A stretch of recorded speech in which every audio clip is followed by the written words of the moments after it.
الحمد لله وكفى والصلاة والسلام على عباده الذين اصطفى خصوصا على أفضلهم وخاتم النبيين محمد الأمين وعلى آله وصحبه أجمعين. أما بعد فقد قال الله تبارك وتعالى كما ورد في سورة الحجرات: اعوذ باللہ من الشیطان الرجیم بسم اللہ الرحمن الرحیم. قالت الاعراب آمنا قل لم تؤمنوا ولكن قولوا اسلمنا ولما يدخل الایمان في قلوبكم وإن تطيعوا الله ورسوله لا يلدكم من أعمالكم شيئا ان اللہ غفور رحیم. انما المؤمنون الذين آمنوا بالله ورسوله ثم لم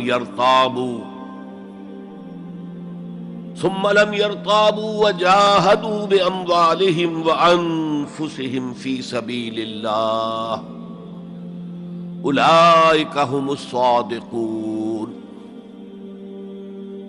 قل أتعلمون الله بدينكم واللہ یعلم ما فی السماوات وما فی الارض واللہ بکل شیء علیم.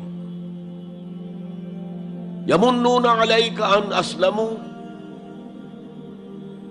قل لا تمنوا علی اسلامکم بل اللہ یمن علیکم ان ہداکم للایمان ان کنتم صادقین. ان اللہ یعلم غیب السماوات والارض واللہ بصیر بما تعملون. وقال عز وجل كما ورد في سورة الصف: یا ایھا الذین آمنوا هل ادلکم علی تجارۃ تنجیکم من عذاب علیم تؤمنون باللہ ورسولہ وَتُجَاهِدُونَ فِي سَبِيلِ اللَّهِ بِأَمْوَالِكُمْ وَأَنفُسِكُمْ ذَلِكُمْ خَيْرٌ لَكُمْ إِن كُنتُمْ تَعْلَمُونَ. وقال عز وجل كما ورد في نفس السورة: إِنَّ اللَّهَ يُحِبُّ الَّذِينَ يُقَاتِلُونَ فِي سَبِيلِهِ صَفًّا كَأَنَّهُمْ بُنْيَانٌ مَّرْصُوصٌ. صدق اللہ العظیم. وعن الحارث الاشعری رضی اللہ تعالی عنہ قال قال رسول اللہ صلی اللہ علیہ وسلم: انی آمرکم بخمس وفی روایت اللہ امرنی بہن بالجماعت والسمع والطاعت والہجرت والجہاد فی سبیل اللہ. رواہ امام احمد رحمہ اللہ.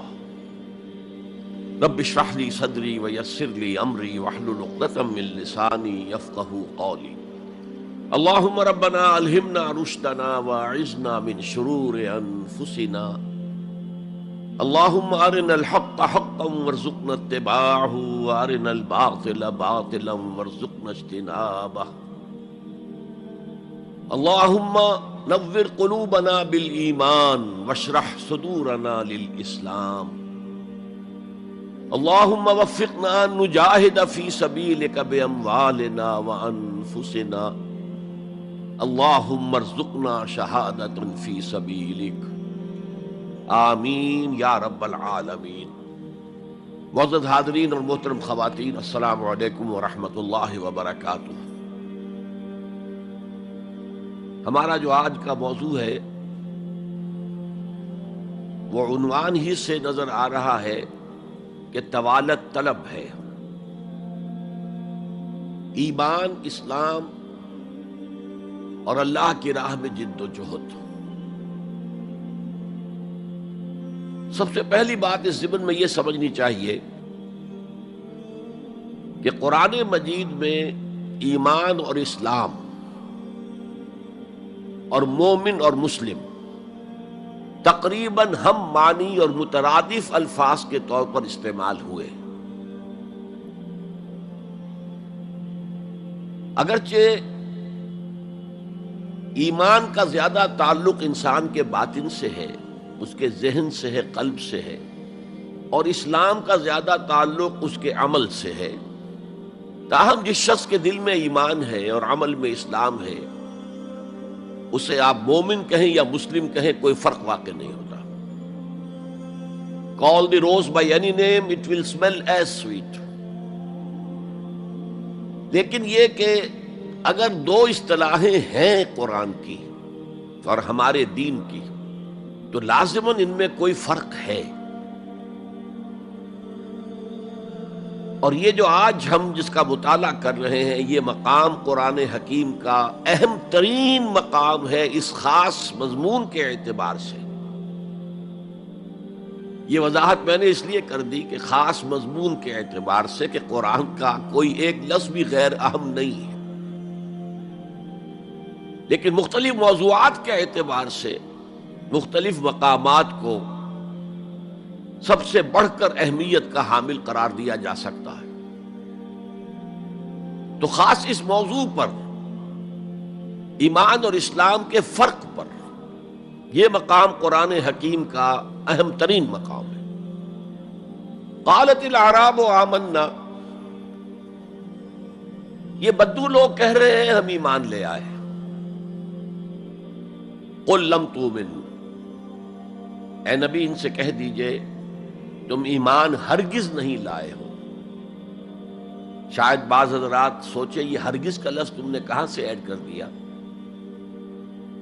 تو عربی میں فعل ماضی کی نفی کا ایک طریقہ یہ ہے کہ ماضی ہی کے صیغے پر ما کا اضافہ کر دے، ما آمنتم، تم ایمان نہیں لائے ہو۔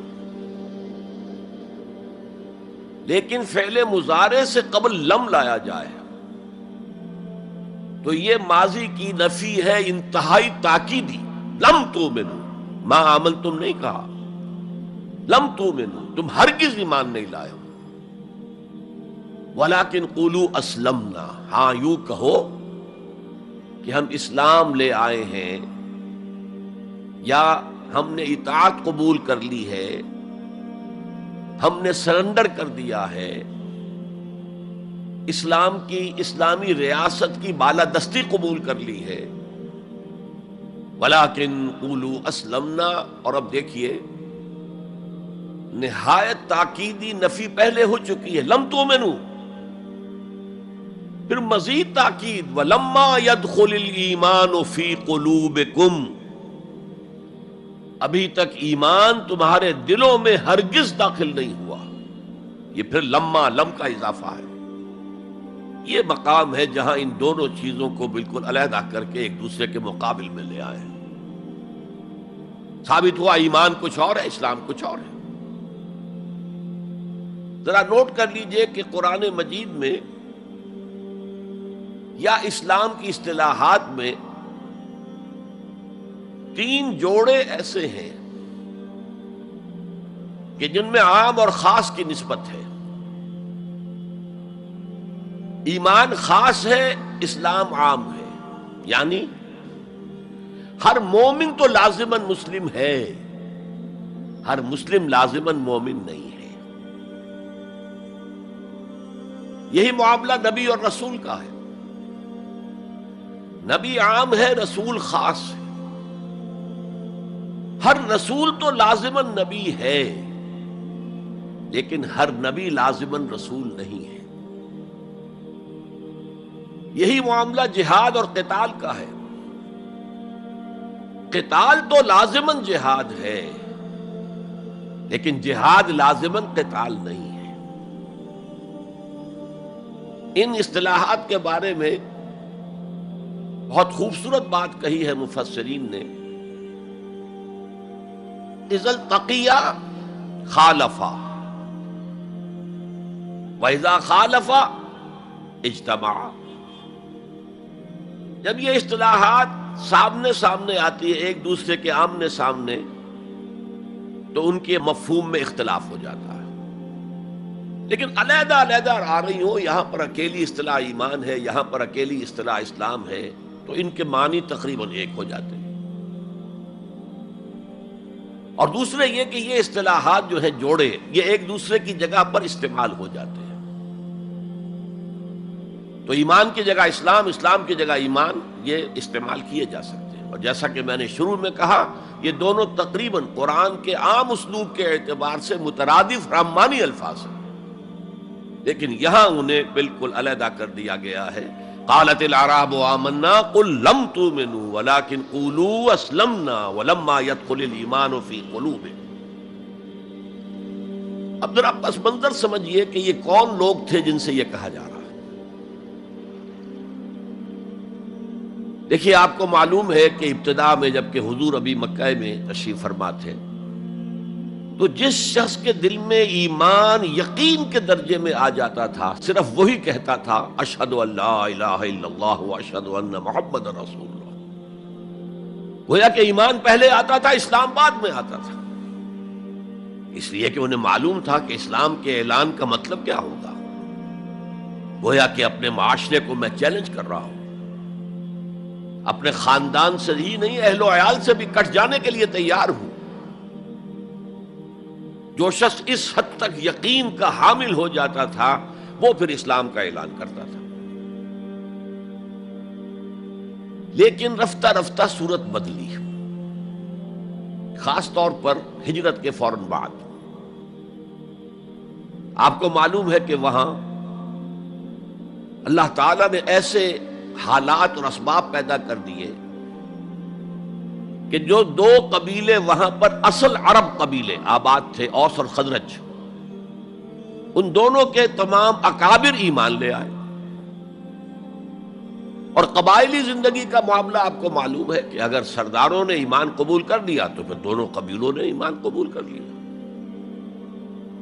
لیکن یہاں کیفیت اب وہ نہیں تھی۔ یقیناً بہت سے لوگ ان میں وہ تھے جنہوں نے دل کے ساتھ ایمان قبول کیا تھا، اس کے فیس ویلیو پر تسلیم کیا تھا، لیکن بہت سے لوگ وہ بھی تھے کہ جو یہ دیکھ کر کہ اب پورا قبیلہ اسلام لا رہا، چلو ہم بھی شامل ہو جائیں۔ یہ صورت تبدیل ہونی شروع ہو گئی، یعنی ان کے حد تک اسلام پہلے آ گیا، پھر رفتہ رفتہ حضور کی معیت میں رہے، حضور کی صحبت حاصل رہی اور اس سے استفادہ کیا، تو ایمان بھی پیدا ہوتا چلا گیا۔ اب یہاں اسلام پہلے آیا، ایمان بعد میں آیا۔ یہی کیفیت ہماری ہے آج۔ ہم مسلمان تو پیدائشی طور پر ہیں، مسلمان والدین کے گھر میں پیدا ہوئے، الا یہ کہ کوئی اور کسی دوسرے مذہب سے تعلق رکھنے والا ایمان قبول کرتا ہے، اسلام قبول کرتا ہے، تو اسے بھی اپنے خاندان سے کٹنا پڑتا ہے، اسے اسی طرح کے حالات سے، چاہے وہ مار پیٹ اور وہ پرسیکیوشن اور وہ تشدد اور وہ ٹارچر نہ ہو جو ہو رہا تھا مکہ مکرمہ میں، لیکن بہرحال کافی کچھ قیمت انسان کو ادا کرنی پڑتی ہے اپنے اسلام کے قبول کرنے کی۔ لیکن ہماری 99,999 فی لاکھ جو اکثریت ہے، وہ تو انہی پر مشتمل ہے جو آباء و اجداد کی وجہ سے due to accident of birth مسلمان ہے۔ تو اسلام تو پیدائشی طور پر مل گیا، پیدا ہوتے ہی داہنے کان میں اذان پڑھی گئی، بائیں میں اقامت کہی گئی۔ بڑا عجیب سا نکتہ ہے، ایک صاحب نے جب بیان کیا تو میں واقعی چونک گیا۔ انسان کی پیدائش کے وقت اذان دی گئی اور اقامت کہی گئی، نماز کوئی نہیں، اور اس کے انتقال کے وقت نماز پڑھی گئی بغیر کسی اذان کے، بغیر کسی اقامت کے۔ گویا کہ اس نماز کی اذان اور اقامت پیدائش کے وقت ہے، جو نماز جنازہ کی شکل میں اس کی موت کے وقت پڑھی جا رہی ہے۔ اور یوں کہا جا سکتا ہے کہ ہماری یہ دنیاوی زندگی بس اتنے ہی وقفے کا نام ہے جتنی کہ اذان اور اقامت اور نماز کے درمیان ہوتی ہے۔ بہرحال یہ جو صورتحال کی تبدیلی ہوئی، جس کو میں نے کہا کہ ہمارے ہاں یہ دوسری تبدیلی 100% موجود ہے، یہ تبدیلی اپنے کلائمیکس کو پہنچ گئی جب حضور کو اللہ تعالیٰ نے اتنی کامیابی عطا کی کہ مکہ بھی فتح ہو گیا، تو اگرچہ عرب میں کوئی فارمل گورنمنٹ نہیں تھی، کوئی حکومت فارمل وہاں قائم نہیں تھی، لیکن قریش کا مقام پورے عرب میں ایسے ہی تھا جیسے کہ کسی ملک کا صدر مقام ہوتا ہے۔ مذہبی مرکز وہی تھا، خانہ کعبہ وہاں تھا، تمام قبیلوں کے بت وہاں رکھے ہوئے تھے، قریش اس کے متولی تھے، لہذا قریش کو امتیازی حیثیت حاصل ہو گئی، اور اس کا سب سے بڑا معاشی فائدہ جو انہیں ہوا تھا وہ یہ تھا کہ جبکہ دوسرے کسی قبیلے کا کوئی تجارتی قافلہ بچ کر نہیں جا سکتا تھا، اس پہ لوٹ مار، وہاں قریش کے قافلے کو کوئی ہاتھ نہیں لگاتا تھا، اس لیے کہ ہمارے تو خدا ان کے ہاسٹیجز ہیں، ہمارے بت جو ہیں رکھے ہوئے ہیں ان کے پاس خانہ کعبہ کے اندر، اگر ہم ان کے قافلے پر کوئی حملہ کریں گے تو وہ ہمارے بتوں کی گردن توڑ کر یا ایسے اٹھا کر باہر پھینک دیں گے۔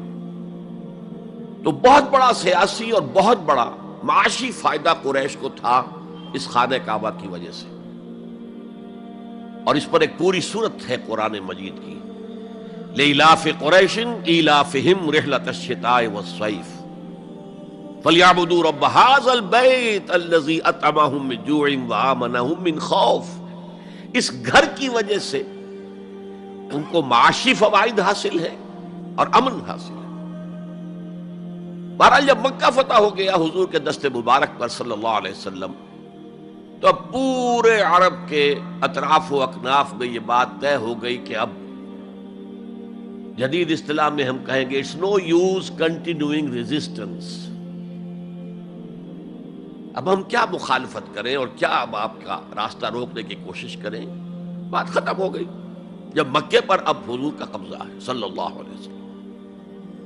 تو اب قبیلوں نے اپنے وفد بھیجنے شروع کیے، فلاں وفد آ رہا ہے ایمان کا اعلان کر رہا ہے، پورا قبیلہ ایمان لے آیا ہے، فلاں قبیلے کا وفد آ رہا ہے ایمان کا اظہار کر رہے ہیں، مسلمان ہو گئے ہیں، پورا عرب مسلمان ہو گئے۔ اب یہ لوگ جو ایمان لا رہے تھے، اور ایمان لانے کا مطلب کیا ہے؟ صرف یہ کہہ دینا اشہد ان لا الہ الا اللہ واشہد ان محمد رسول اللہ صلی اللہ علیہ وسلم، ان کی اندرونی کیفیات تین میں سے کوئی سی ایک ہو سکتی تھی،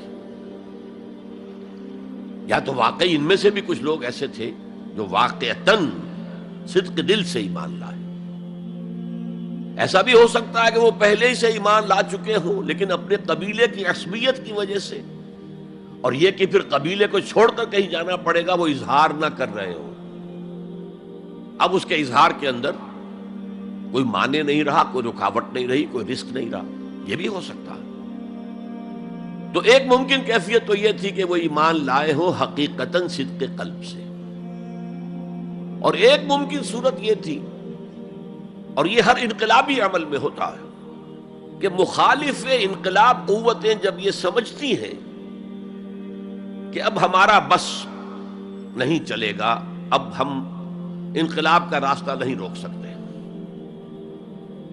تو بظاہر سرنڈر کر دیتے ہیں، لیکن دلوں میں ایک ارادہ ہوتا ہے دیکھیں گے کوئی موقع ملا، وہ حالات بدلے تو پھر ان سے نبٹ لیں گے۔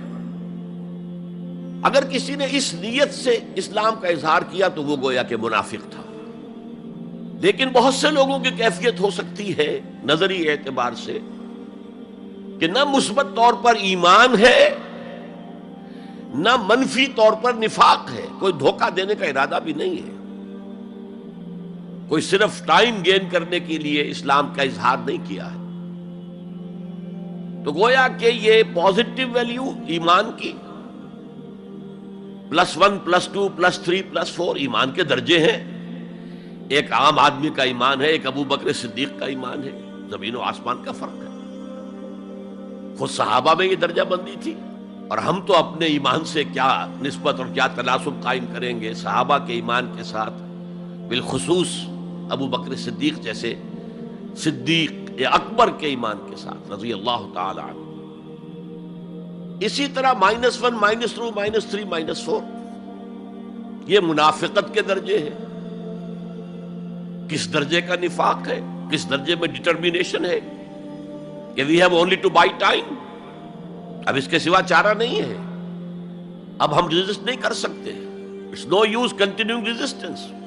سر جھکا لو and wait for some occasion, opportunity, کہ پھر کھڑے ہو اور اس انقلاب کو انڈو کر دیں، ختم کر دیں. کاؤنٹر ریولوشنری موومنٹ جیسے کہ بالفعل ہوئی. جھوٹے نبی کھڑے ہو گئے اور ایک مرحلہ تو ایسا آیا کہ معلوم ہوتا تھا کہ پورا عرب مرتد ہو گیا.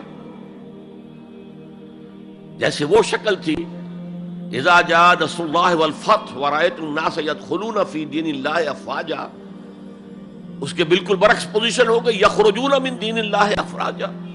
اسلام جو ہے وہ صرف چند شہر جو ہیں حجاز کے ان تک محدود رہ گیا. ابن تیمیہ رحمۃ اللہ علیہ نے ایک عنوان قائم کیا ہے، اثبات الاسلام بغیر الایمان.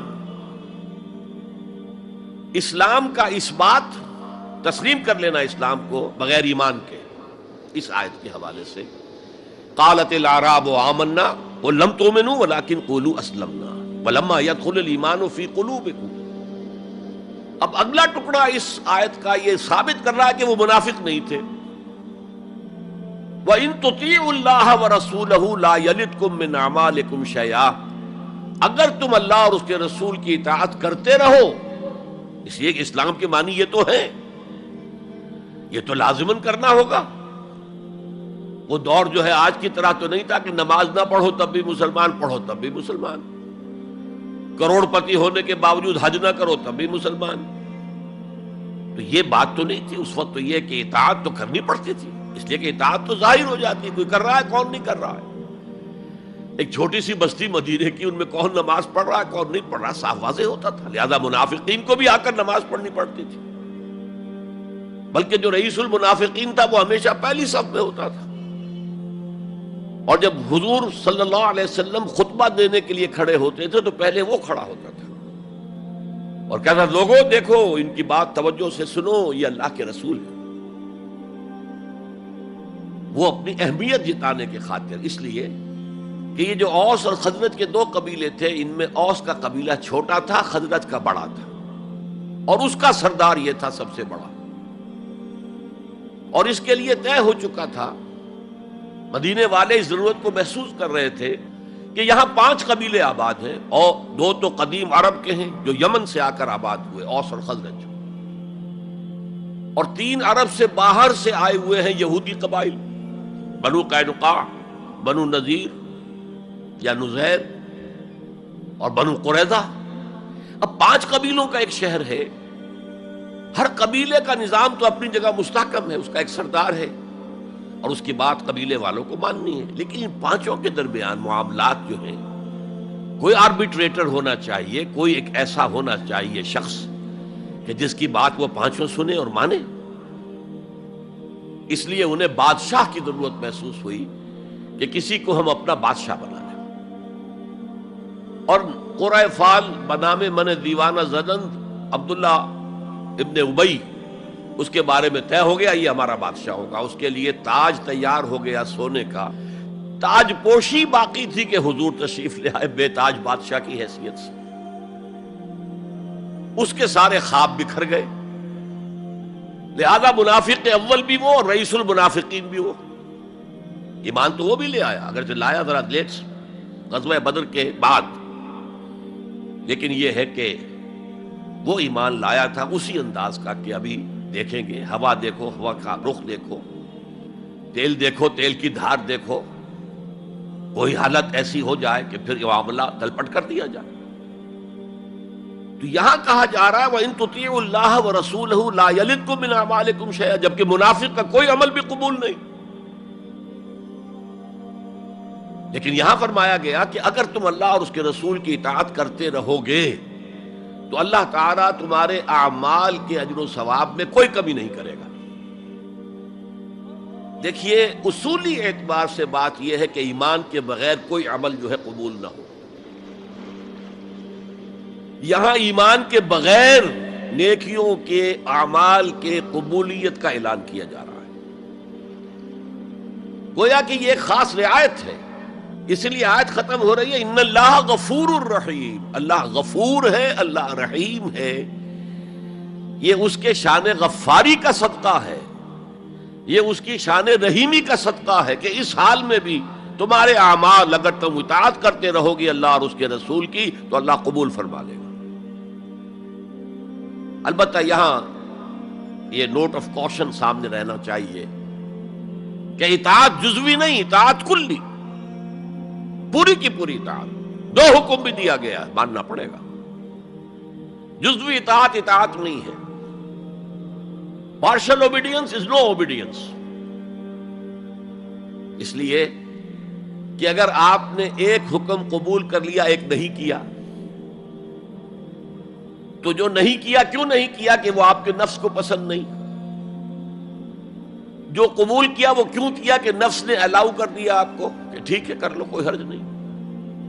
دونوں حالتوں میں ویٹو تو نفس کے ہاتھ میں ہے، لہذا partial obedience is no obedience at all. چنانچہ اس پر جو وعید آئی ہے سورہ بقرہ کی آیت نمبر 85 میں، افتؤمنون ببعض الکتاب وتکفرون ببعض، تو کیا تم ہماری کتاب اور شریعت کے ایک حصے کو مانتے اور ایک کو نہیں مانتے؟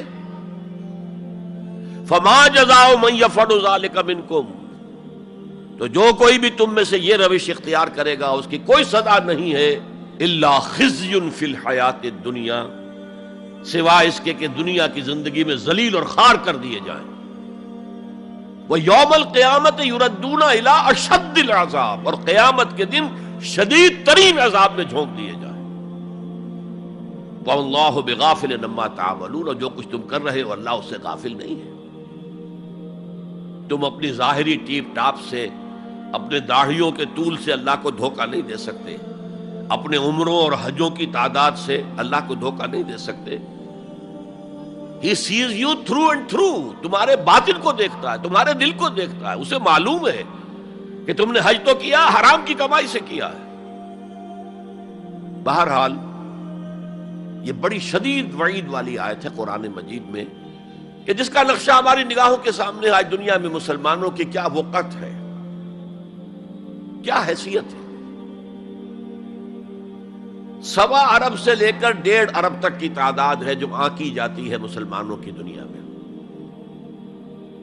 گویا کہ ہر چوتھا یا ہر 5واں انسان مسلمان ہے۔ کتنا بڑا رقبہ ان کے قدموں تلے ہے۔ ہر طرح کے وسائل اللہ نے مہیا کیے ہیں، معدنیات، نباتات، پھر جو آج کی سب سے بڑی دولت تیل، اس کے سب سے بڑے ذخیرے مسلمانوں کے قدموں تلے ہیں۔ اس سب کے باوجود عزت نام کی کوئی شے نہیں۔ بین الاقوامی معاملات میں کوئی ہم سے رائے لیتا ہی نہیں۔ کسٹمی پرسد کے بھیا کیستی تم ہو کون، تمہاری رائے کیا؟ G7 بیٹھیں گے، G9 بیٹھیں گے، G13 ہوں گے، G15 ہوں گے، وہ بیٹھ کر طے کریں گے۔ کوئی مسلمان ملک نہ G7 میں نہ G15 میں، جسے ہم محاورے میں کہتے ہیں نہ 3 میں نہ 13 میں۔ یہ ہے ہماری عزت آج دنیا میں۔ اکثر مسلمان ملکوں کی حکومتیں امریکہ کی جیب میں ہیں۔ یہ ہے ہماری حیثیت۔ تو ذلت جو ہے وہ تو آج ہم پر ہے مسلط۔ فما جزاء من يفعل ذلك منكم الا خزي في الحیات الدنیا ويوم القیامت۔ اب یہ قیامت کے دن کی بات جو اللہ فرما رہے ہیں، دعا ہی کی جا سکتی ہے کہ اللہ تعالیٰ اس سے بچا لے، کرم فرمائے، اپنی شان غفاری اور شان رحیمی سے ہمیں اس روز کی ذلت سے اور شدید ترین عذاب میں جھونک دیے جانے کی جو یہاں پر خبر سنائی جا رہی ہے، وعید سنائی جا رہی ہے، اللہ تعالیٰ اس سے بچا لے۔ تو اس آیت کو اب آپ سامنے رکھیے۔ البتہ ایک بات میں اور آپ سے عرض کر دوں کہ جو کیفیت اس آیت میں سامنے آئی ہے یہ مستقل نہیں رہ سکتی۔ اگر کوئی شخص واقعتاً چاہے آغاز میں اس کا دل پازیٹیولی ایمان سے خالی تھا، لیکن ساتھ ہی نیگیٹو نفاق سے بھی خالی تھا. کہہ سکتے ہیں زیرو لیول ہے، پلس ویلیوز اور مائنس ویلیوز کے درمیان زیرو آئے گا. تو باطن کے اعتبار سے چاہے وہ زیرو لیول پر تھا، لیکن اگر وہ اطاعت کرتا رہا، نماز پڑھتا رہا، روزہ رکھتا رہا، زکوٰۃ دیتا رہا، حرام چیزوں سے بچتا رہا، فرائض ادا کرتا رہا، تو اس سے لازماً ایمان پیدا ہو جائے گا اس کے دلوں میں. اس لیے کہ یہ دو طرفہ پروسیس ہے، بائی لیٹرل. ایمان سے عمل پیدا ہوتا، عمل سے ایمان پیدا ہوتا. عمل انسان جب کرتا ہے، اللہ کی راہ میں قربانیاں دیتا ہے، زادتہم ایمانا، ان کے ایمان میں اضافہ ہو گیا. اچھا، اب یہ ہے پس منظر ایمان اور اسلام کا فرق. اب اس کے حوالے سے یہ بھی، اس سے پہلے اگرچہ میں اشارے کر چکا ہوں، اسلام کی جو تعریف کی گئی ہے، متفق علیہ روایت ہے حضرت عبداللہ ابن عمر سے رضی اللہ تعالی عنہما، بنی الاسلام علی خمس، اسلام کی عمارت 5 چیزوں پر قائم ہے. شہادت اللہ الہ الا اللہ وان محمد رسول اللہ، وإقام الصلاة وإيتاء الزکاة وصوم رمضان وحج البیت من استطاع الیہ سبیلا. کلمہ شہادت ہے کہ میں گواہی دیتا ہوں اللہ کے سوا کوئی معبود نہیں، اور میں گواہی دیتا ہوں کہ محمد صلی اللہ علیہ وسلم اللہ کے رسول ہیں. پھر 4 عبادات ہیں، نماز ہے، روزہ ہے، زکوٰۃ ہے، حج ہے. تو اسلام جو ہے دنیا میں قائم ہے ان 5 بنیادوں پر. اب ان میں خاص طور پر دیکھیے لفظ ایمان کہیں نہیں آیا. گویا کہ اسلام کی بنیاد اقرار باللسان پر ہے، اور دنیا میں کسی شخص کے مسلمان سمجھے جانے کا دار و مدار صرف اسی پر ہوگا. اگرچہ بعض فقہا نے کہا ہے کہ تصدیق بالقلب بھی ہونی چاہیے ساتھ، ٹھیک ہے، لیکن ہم ویریفائی تو نہیں کر سکتے نا. دنیا میں تو معاملہ قانون کا ہے، اور قانون تو ویریفائیبل فیکٹس کے اوپر فیصلہ کرے گا. ہم نہ کسی کے ایمان کو ویریفائی کر کے سند دے سکتے کہ ایمان ہے، نہ کسی کے ایمان کی نفی کر سکتے. تو دنیا میں معاملہ سارا اسلام پر ہے.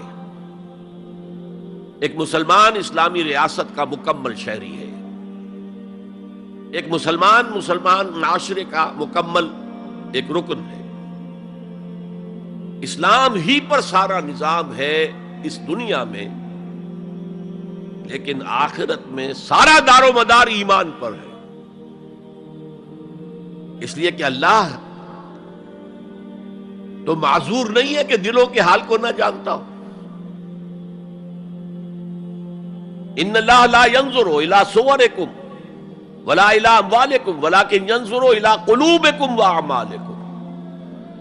اللہ تعالیٰ نہ تمہاری صورتوں کو دیکھتا ہے، نہ تمہارے مالوں کو دیکھتا ہے، بلکہ وہ تو دیکھتا ہے تمہارے دلوں کو اور تمہارے اعمال کو.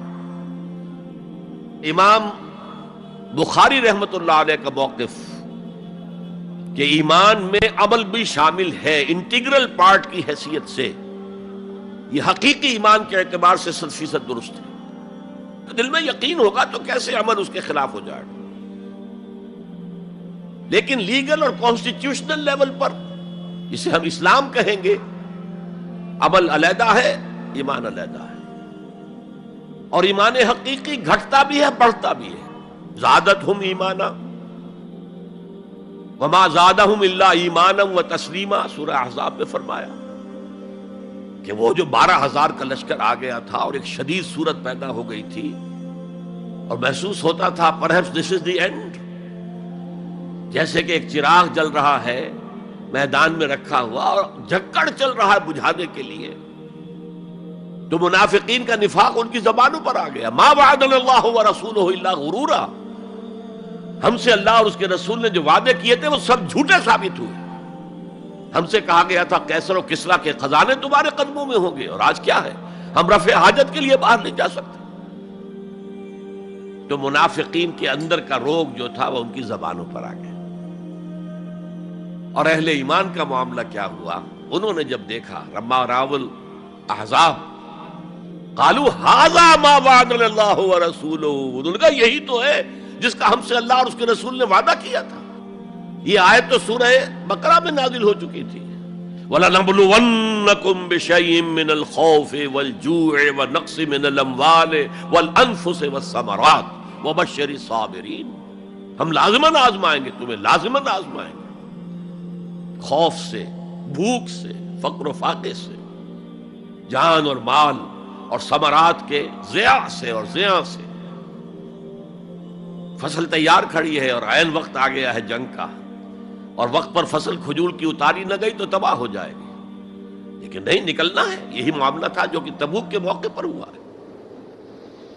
قحط کی کیفیت تھی اور اب فصل تیار تھی، اب ساری امیدیں اس فصل پر تھی، کھجور کی، لیکن ظاہر ہے کہ کھجور کی فصل اتارنا کوئی عام خواتین کا کام تو نہیں ہے، لیکن مردوں سے کہا جا رہا نکلو اللہ کی راہ میں، سب کے سب۔ پہلی مرتبہ لفیر عام تھی، ہر صاحب ایمان نکلے، تو ایک بہت بڑی آزمائش۔ تو جو راسخ الایمان تھے، صادق الایمان تھے، ان کا رد عمل سچویشن ایک ہی ہے۔ منافقین کہہ رہے ہیں ما وعدنا اللہ ورسولہ الا غرورا، ہمیں تو اللہ اور اس کے رسول نے سبز باغ دکھا کر مروا دیا، اور اہل ایمان کہہ رہے ھذا ما وعدنا اللہ ورسولہ وصدق اللہ ورسولہ وما زادہم الا ایمانا وتسلیما، اور ان میں نہیں کوئی شے بڑی مگر ایمان اور تسلیم کے۔ جبکہ وہ جو ایک کانسٹیٹیوشنل ایمان ہے وہ ایک جامد شے ہے، it's a legal status that you get as a Muslim, تو یہ اسٹیٹس نہ گھٹتا ہے نہ بڑھتا ہے۔ یہ نہیں ہو سکتا کہ ایک باپ کے اگر دو بیٹے ہیں اور ایک متقی ہے، زاہد ہے، عابد ہے، تہجد گزار ہے، دوسرا فاسق و فاجر ہے، تو وراثت میں اس تہجد گزار کو زیادہ حصہ ملے اور دوسرے کو جو ہے وہ کم ملے؟ نہیں، ایکول۔ المسلم کفر لکل مسلم، تمام مسلمان آپس میں جہاں تک ان کے لیگل اور پولیٹیکل حقوق کا تعلق ہے برابر۔ تو یہ فرق ہے ایمان اور اسلام میں۔ البتہ یہ میں آپ کو بتا چکا ہوں کہ یہ بھی ہو سکتا ہے کہ اسلام پہلے آئے، ایمان بعد میں آئے۔ ہم میں سے جب بھی اللہ تعالیٰ کسی کو نصیب فرما دے حقیقی ایمان، یقین والا ایمان، جیسے میں نے دعا کی اللہم نور قلوبنا بالایمان، اے اللہ ہمارے دلوں کو منور کر دے، روشن کر دے ایمان کے ساتھ، نور ایمان سے جگمگا اٹھے ہمارا دل، واشرح صدورنا للاسلام، اور ہمارے سینوں کو کھول دے اسلام کے لیے، اسلام کی ہر شے ہمیں حسین نظر آئے۔ حضور صلی اللہ علیہ وسلم کی حیات طیبہ کے آخری ایام میں یہ واقعہ پیش آیا کہ حضور مسجد نبوی میں تشریف فرما ہے، مجمع موجود ہے، اچانک ایک شخص ظاہر ہوتا، شدید و بیاض ثیاب،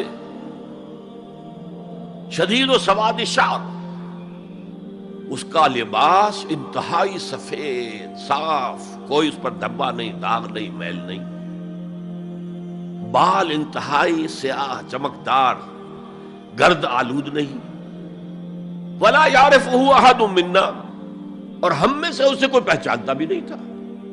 کسی بھی ریت سے، خاک سے بالکل آلودہ ہوئے بغیر بال ہیں، تو شاید یہ مدینے کا رہنے والا ہو، تو مدینے والوں میں سے کوئی تو ہوتا کہ جو اس کو جانتا پہچانتا، کوئی نہ کوئی تو گریٹ کرتا اس کو مجمع میں، آؤ آؤ ادھر آ جاؤ، میرے پاس آ جاؤ، کوئی نہیں۔ اور اگر براہ راست باہر سفر سے آ رہا ہے تو کچھ گرد آلود بال ہوتے، کچھ کپڑے میلے کچیلے ہوتے، تو لوگ حیران تھے۔ اور مزید یہ کہ اس نے سیدھا تیر کی طرح مجمع کو چیرتا ہوا حضور کے عین سامنے جا کر بیٹھ گیا۔ اب لوگ حیران ہیں، یہ ہے کون؟ اس کی یہ جرت، یہ جسارت، اور اس طرح دو زانو بیٹھا کہ حضور کے گھٹنوں کے ساتھ اپنے گھٹنے جوڑ دیے اور حضور کی رانوں پر اپنے دونوں ہاتھ رکھ دیے۔ اب سوال کیا، یا محمد اخبرنی عن الاسلام، اے محمد مجھے بتاؤ اسلام کیا ہے؟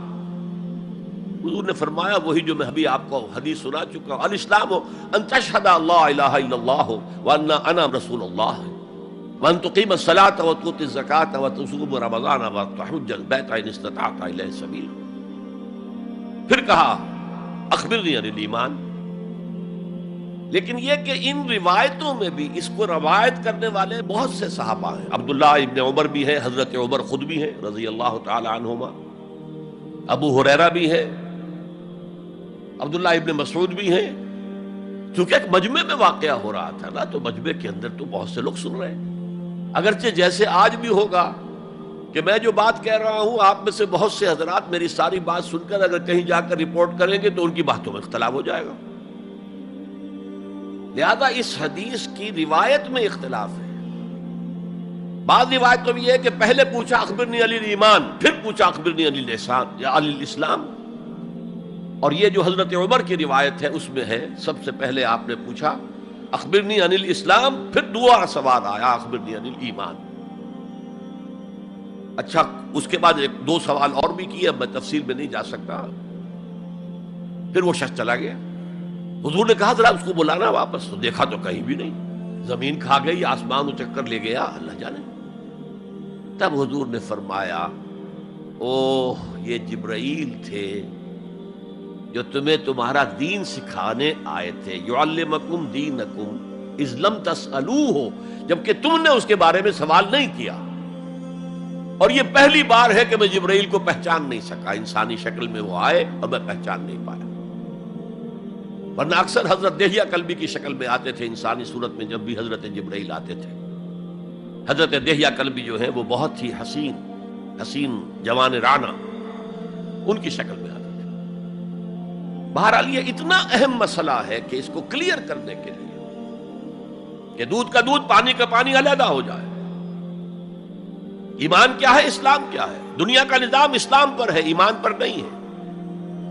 آخرت کا معاملہ ایمان پر ہے، اسلام پر نہیں ہے. کوئی شخص مسلمانوں کا بہت بڑا قائد ہو، بہت بڑا لیڈر ہو، لیکن ہو سکتا ہے آخرت میں زیرو ہو. میں حدیث سنا چکا ہوں آپ کو. ایک شخص دنیا میں شہید سمجھا جا رہا تھا، ایک شخص دنیا میں بہت بڑا عالم سمجھا جا رہا تھا، ایک شخص دنیا میں بہت بڑا سخی سمجھا جا رہا تھا، اور اللہ نے سب کے دعوے جو ہیں ان کی نفی کر دی. تم نے جنگ کی تھی اس لیے لیقال جریء کہا جائے، بہت ہی جری آدمی ہے صاحب، بہت بہادر آدمی، کیا کہنے اس کے. لیقال سخی، بھائی بڑا سخی آدمی ہے، سخاوت کے دریا بہا دیے اس نے. بھائی بہت بڑا عالم ہے، اس سے علم کا کتنا جو ہے لوگوں کو فیض پہنچا ہے. وقد قیل، یہ تمہارا مقصود تھا، وہ مقصود دنیا میں حاصل ہو چکا. تمہاری شہرت کے ڈنکے بج چکے، اب یہاں تمہارے لیے کچھ نہیں. اور پھر اللہ حکم دے گا اور فرشتے منہ کے بل گھسیٹتے ہوئے اسے جہنم میں جھونک دیں گے. تو وہ اسلام وہاں کام نہیں آئے گا. بلکہ اسلام کیا، اسلام پر اتنی اضافی خوبیاں بھی کام نہیں آئیں گی اگر دل میں ایمان نہیں اور اس کے نتیجے میں نیت درست نہیں. حقیقت البر پر ہم گفتگو کر چکے ہیں، نیکی کی اصل حقیقت کیا ہے. اسی موضوع پر اصل میں امام ابو حنیفہ جو فقیہ ہے، ان کی کوئی کتاب اور تصنیف فقہ پر نہیں ہے. وہ سارے ان کے شاگردوں کے فتاوی ہیں جو بعد میں مرتب ہوئے. ہاں ان کی ایک تصنیف ہے الفقہ الاکبر، بڑی فقہ جو میجر ایشوز ہیں. مسلمان کون ہے، اور مسلمان گناہ کبیرہ کرے تو کافر ہو جاتا یا نہیں ہو جاتا.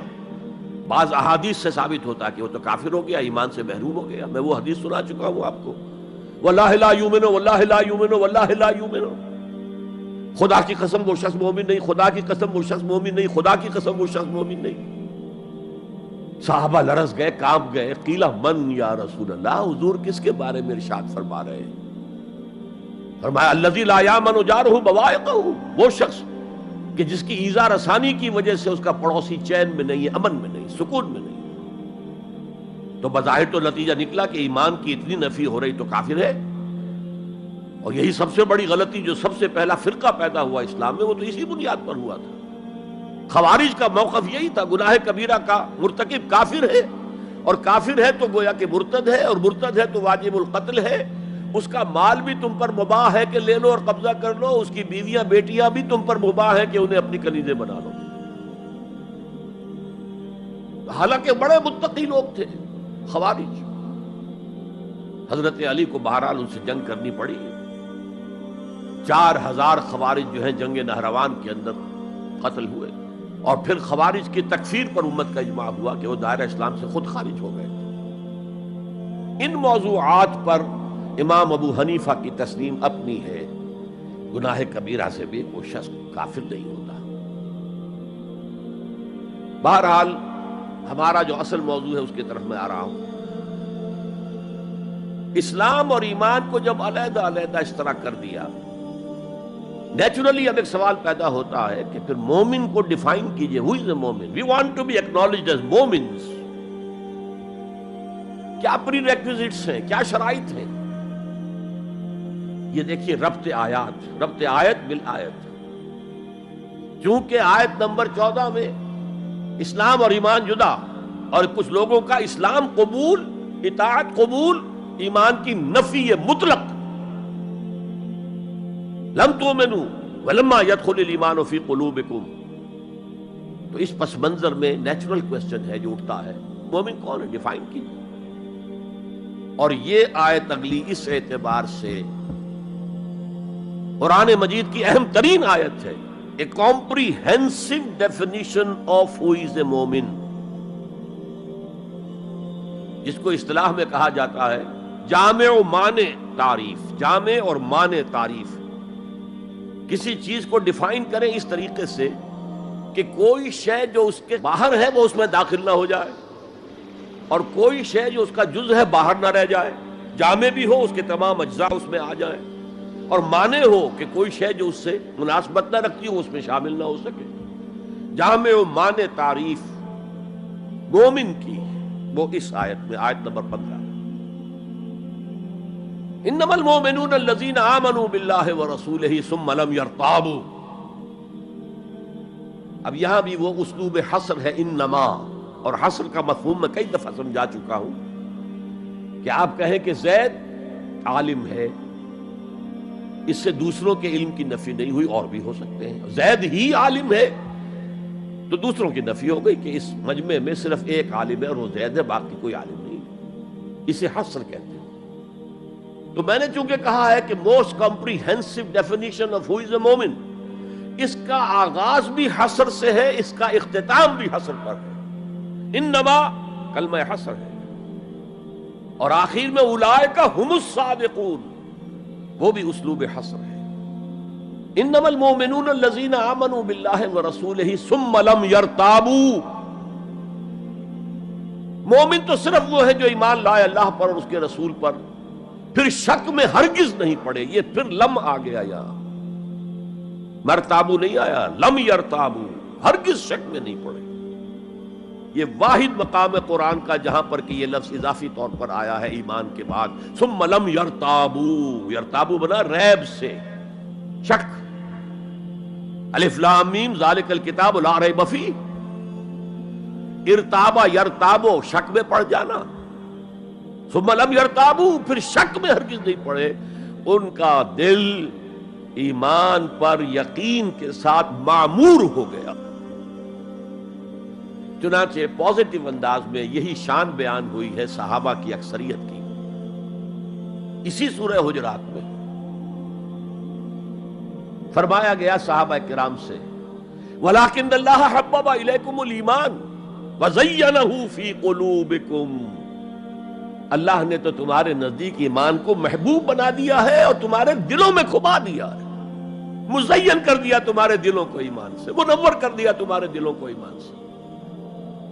تو یہاں فرمایا انما المؤمنون الذین آمنوا باللہ ورسولہ ثم لم یرتابوا، اضافی شرط. وجاہدوا باموالہم وانفسہم فی سبیل اللہ، اور جہاد کیا انہوں نے اپنے مالوں کے ساتھ اور جانوں کے ساتھ اللہ کی راہ میں. یہ دوسری شرط لازم. گویا جہاد کے بغیر کوئی ایمان نہیں. یہ جامع و مانع تعریف ہے. اولئک ھم الصادقون، صرف یہ لوگ سچے ہیں. یہ اگر دعویٰ کریں آمنا تو ٹھیک ہے، ان کا دعویٰ صحیح ہے، درست ہے، لیکن یہ دو پری ریکوزٹس پورے کرنے ہوں گے. اب اس کو میں سمجھانے کے لیے کہا کرتا ہوں کہ دیکھیے یہ 5 ارکان تو اسلام کے ہو گئے، کلمہ شہادت، نماز، روزہ، حج، زکوٰۃ. اس میں جب حقیقی ایمان دلوں میں اتر جائے گا تو ایک تو رکن یہاں اضافی ہو جائے گا، یقین قلب. صرف گواہی نہیں، صرف وربل اٹیسٹیشن نہیں، یقین قلب بھی. اور دوسرا عمل میں آ جائے گا جہاد فی سبیل اللہ. وہ پانچوں ارکان قائم رہیں گے. اسلام عام ہے، ایمان خاص ہے، تو اسلام کے 5 ارکان تو ہیں موجود، وہ تو شامل رہیں گے. اگرچہ ظاہر بات ہے جب دل میں یقین پیدا ہو جائے گا تو اب نماز کی شان کچھ اور ہوگی. ایک ہے چھدا اتارا جا رہا ہے، بس نماز ایک فقہی جو ہے وہ ہم نے ادا کر دی ہے، جس کو کہا گیا ہے کہ جیسے مرغا ٹھونگے مارتا ہے ایسے سجدے کیے ہیں اور گئے. ایک نماز وہ ہوگی جسے حضور نے کہا الصلاۃ معراج المومنین. تو ایمان حقیقی کے ساتھ نماز کی شان کچھ اور ہوگی، اور ایک اس رسمی سے اسلام کے ساتھ نماز کی شان کچھ اور ہوگی. لیکن وہ 5 ارکان قائم رہیں گے، 2 کا اضافہ ہو جائے گا. شہادت کے بعد اس کے ساتھ یقین قلبی، اور ان 4 عبادات کے ساتھ جہاد فی سبیل اللہ. یہ جو رے آف لائٹ کا جو اسپیکٹرم بنتا ہے اسے پرزم میں سے جب گزارے تو 7 روشنیاں نظر آتی ہیں. وہ تو نظر آتی ہیں، 2 اور بھی ہیں جو نظر نہیں آتی. Ultraviolet, infrared. یہ الٹرا وائلٹ ہے اور یہ انفرا ریڈ ہے جہاد والی، جس میں جانیں دینی پڑتی ہے، خون کا معاملہ بھی آتا ہے. یہ گویا کہ حقیقی ایمان کے 7 ارکان ہو جائیں گے، 5 جمع 2. تب وہ شخص مومن کہلانے کا مستحق ہوگا. قُلْ أَتُعَلِّمُونَ اللَّهَ بِدِينِكُمْ. اے نبی ان سے کہیے تم اللہ کو بتانا چاہتے ہو، جتلانا چاہتے ہو اپنا دین. میں چونکہ ہریانہ میں پیدا ہوا تھا، حصار میں، تو وہاں کی جو مقامی بولی تھی اس کی کچھ چیزیں یاد ہیں. تھوتھا چنا باجے گھنا. جو چنا اندر سے خالی ہو گیا، کیڑا کھا چکا ہے، اس کے اندر آواز زیادہ ہو جاتی ہے. خالی برتن زیادہ آواز دیتا ہے، برتن بھرا ہوا ہے تو ظاہر بات ہے ڈل ہو جائے گی. تو وہاں تھوتھا چنا، کھوکھلا چنا، باجے گھنا، اس کی آواز جو ہے زیادہ آتی ہے. تو جن کے دلوں میں وہ ایمان نہیں تھا وہ بڑھ چڑھ کر کے ہم دیکھیے جی ہم تو اسلام لے آئے، ہم تو بغیر لڑے بھڑے اسلام لے آئے. حضور ہمارے ساتھ تو خصوصی معاملہ ہونا چاہیے، ہمیں زکوٰۃ میں سے خصوصی حصہ ملنا چاہیے. یہ جو وہ جتلاتے تھے اپنے دین کو، تو فرمایا قُلْ أَتُعَلِّمُونَ اللَّهَ بِدِينِكُمْ. کیا اللہ کو اپنا دین جتلا رہے ہو؟ وَاللَّهُ يَعْلَمُ مَا فِي السَّمَاوَاتِ وَمَا فِي الْأَرْضِ. اللہ کو تو معلوم ہے جو کچھ آسمانوں میں ہے اور جو کچھ زمین میں ہے. وَاللَّهُ بِكُلِّ شَيْءٍ عَلِيمٌ. اللہ تو ہر چیز کا جاننے والا ہے. اگر حقیقی ایمان تمہارے دلوں میں تو اللہ کو معلوم ہے، اور جیسا ایمان تم لائے ہو اللہ جانتا ہے اس کو. آیا واقعی صدق دل کے ساتھ ہے، یا نفاق کے اور دھوکے کے ساتھ ہے، یا یہ کہ خالی اسلام ہے، 0 لیول ہے. یمنون علیک ان اسلموا.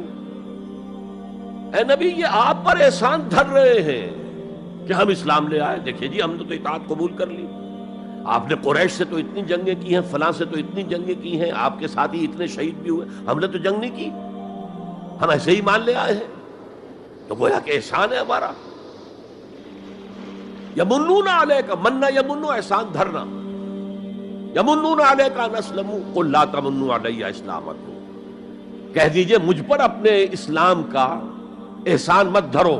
بل اللہ یمن علیکم ان ہداکم للایمان. بلکہ اللہ تم پر احسان دھرتا ہے کہ تمہیں اسلام کا راستہ دکھا دیا ہے. تم اسلام میں آ گئے ہو تو ایمان کا راستہ تمہیں دکھا دیا ہے. اب عمل کرتے رہو گے تو ایمان پیدا ہو جائے گا. یہ میں نے عرض کیا تھا کہ یہ کیفیت اثبات الاسلام بغیر الایمان یہ مستقل نہیں ہے، یہ عارضی ہے. جب عمل کریں گے تو ایمان پیدا ہو جائے گا.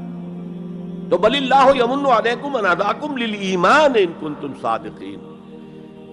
بلکہ اللہ کا احسان مانو کہ اس نے تمہیں اسلام کے راستے پر لا کر گویا کہ اس سڑک پر ڈال دیا ہے جو ایمان کی طرف لے جا رہی ہے.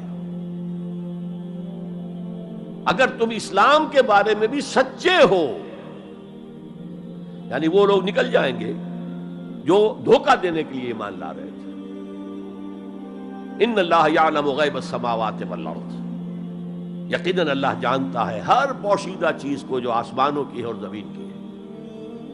اور یہ غیب کا لفظ ہماری نسبت سے ہے، نوٹ کر لیجئے اسے. اللہ کے لیے کوئی غیب نہیں ہے، سرے سے کوئی غیب. ہر شے اس کے لیے شہود ہے، ہر شے ہر آن اس کی نگاہوں کے سامنے. کوئی شے اس کے لیے غیب نہیں.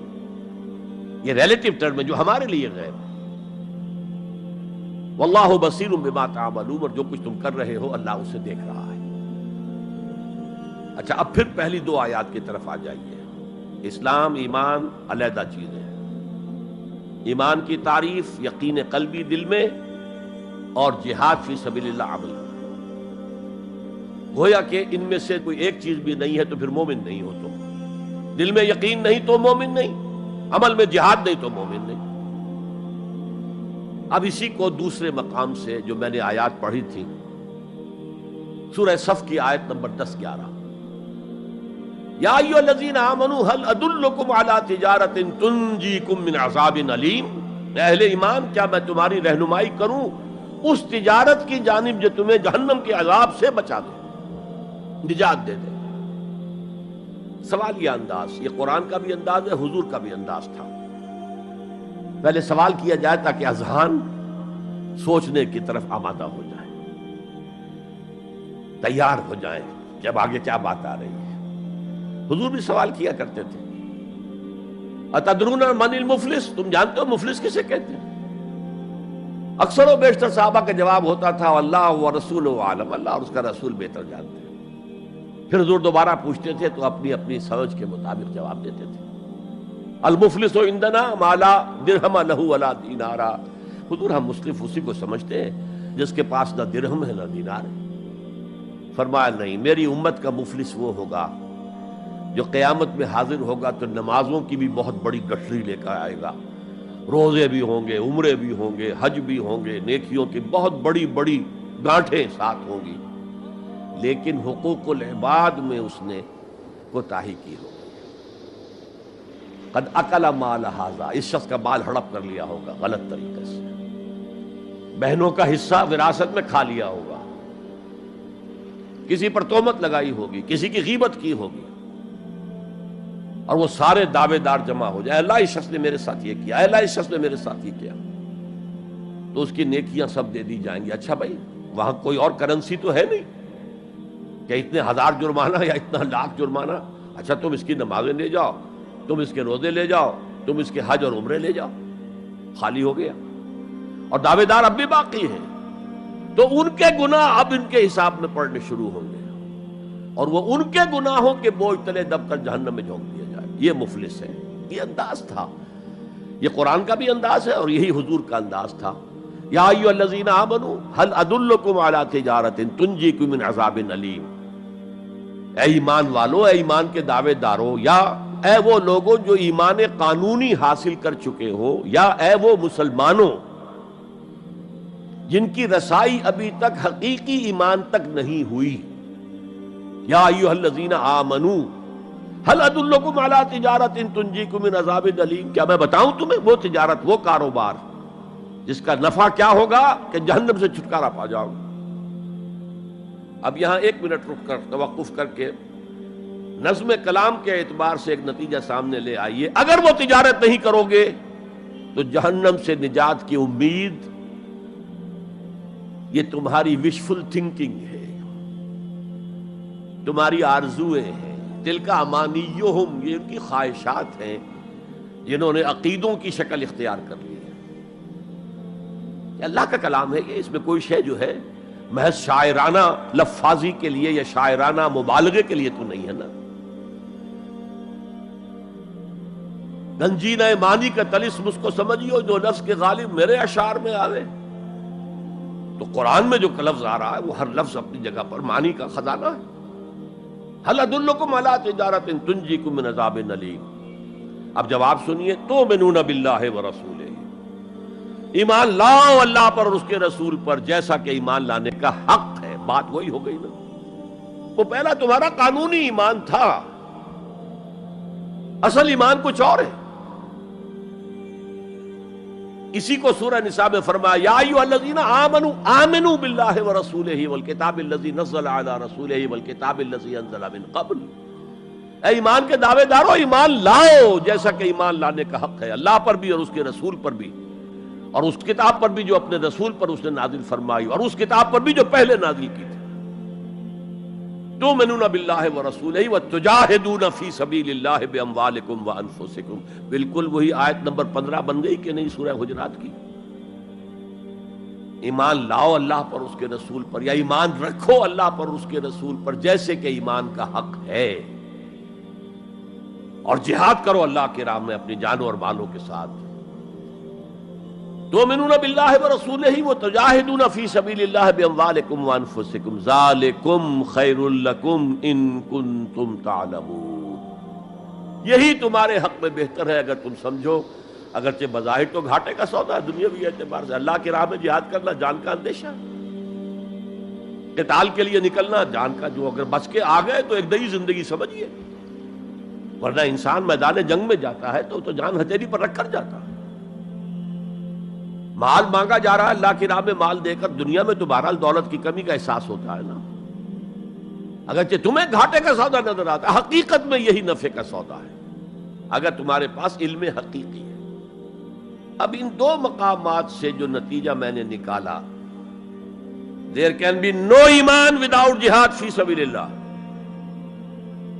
there can be no salvation on the day of judgment without jihad فی سبیل اللہ۔ کس قدر اہم ہے جہاد فی سبیل اللہ کو اب سمجھنا، اس کے تقاضوں کو جاننا، اس کی شرائط کا فہم حاصل کرنا۔ اس ضمن میں جو دنیا میں آج غلط فہمیاں پھیلی ہوئی ہیں اور زبردستی پھیلائی بھی جا رہی ہیں جان بوجھ کر، اس کا اصل سبب ہم خود ہیں۔ ہماری بہت بڑی غلطی ہوئی، بہت بڑی غلطی ہوئی، بہت بڑی غلطی ہوئی کہ ہم نے جہاد اور قتال کو ہم مانی قرار دے دیا۔ یہ بھی جوڑا وہی ہے، عام اور خاص، لیکن جہاد اور قتال یہ ہم مانی نہیں ہے، سینونیمس نہیں ہے۔ اسی لیے میں نے سورہ صفی کی آیت نمبر 4 بھی آپ کو سنائی۔ اب یہ اس اعتبار سے جہاد اور قتال فی سبیل اللہ پر قرآن مجید کی جامع ترین صورت ہے، کل 14 آیتیں، اس میں جہاد فی سبیل اللہ کا ذکر بھی ہے، یہ آیت نمبر 11 کے اندر، اور آیت نمبر 4 میں قتال فی سبیل اللہ کا حکم بھی ہے۔ ان اللہ یحب الذین یقاتلون فی صفا کانہم بنیان مرصوص، اللہ کو محبوب تو وہ بندے ہیں اس کے جو اس کی راہ میں جنگ کرتے ہیں، صفیں باندھ کر گویا کہ سیسا پلائی ہوئی دیوار ہے۔ قتال فی سبیل اللہ، جہاد فی سبیل اللہ، دو اصطلاحات ہیں، ان کا مفہوم بالکل ایک تو نہیں ہو سکتا۔ ہمارے ہاں ان دونوں کو مترادف قرار دے دیا، اس کے نتائج کیا نکلے؟ قتال ہر وقت تو ہوتا ہی نہیں، لہذا جہاد ثانوی شے ہو گیا، اس کی اہمیت ہی نہیں رہی، وہ جو بیک برنر کی جگہ ہوتی ہے وہاں رکھ دیا گیا۔ بعض لوگوں نے ایک اور غلطی کی اس کے برعکس، جہاد کی اہمیت کے پیش نظر انہوں نے اسے ارکان اسلام میں داخل کر دیا۔ یہ بہت بڑی جسارت ہے، اس لیے کہ متفقون علیہ حدیث حضرت عبداللہ ابن عمر سے میں سنا چکا ہوں، 5 ارکان اسلام کے، اور حدیث جبرائیل میں اسلام کی ڈیفینیشن وہی 5 چیزیں، چھٹی چیز داخل کرنے کا کسی کو حق نہیں۔ ارکان اسلام میں جہاد فی سبیل اللہ شامل ہے، ارکان ایمان میں شامل ہے۔ There can be no ایمان without جہاد فی سبیل اللہ، and there can be no salvation، نجات کا کوئی امکان نہیں ہے اگر جہاد فی سبیل اللہ نہیں۔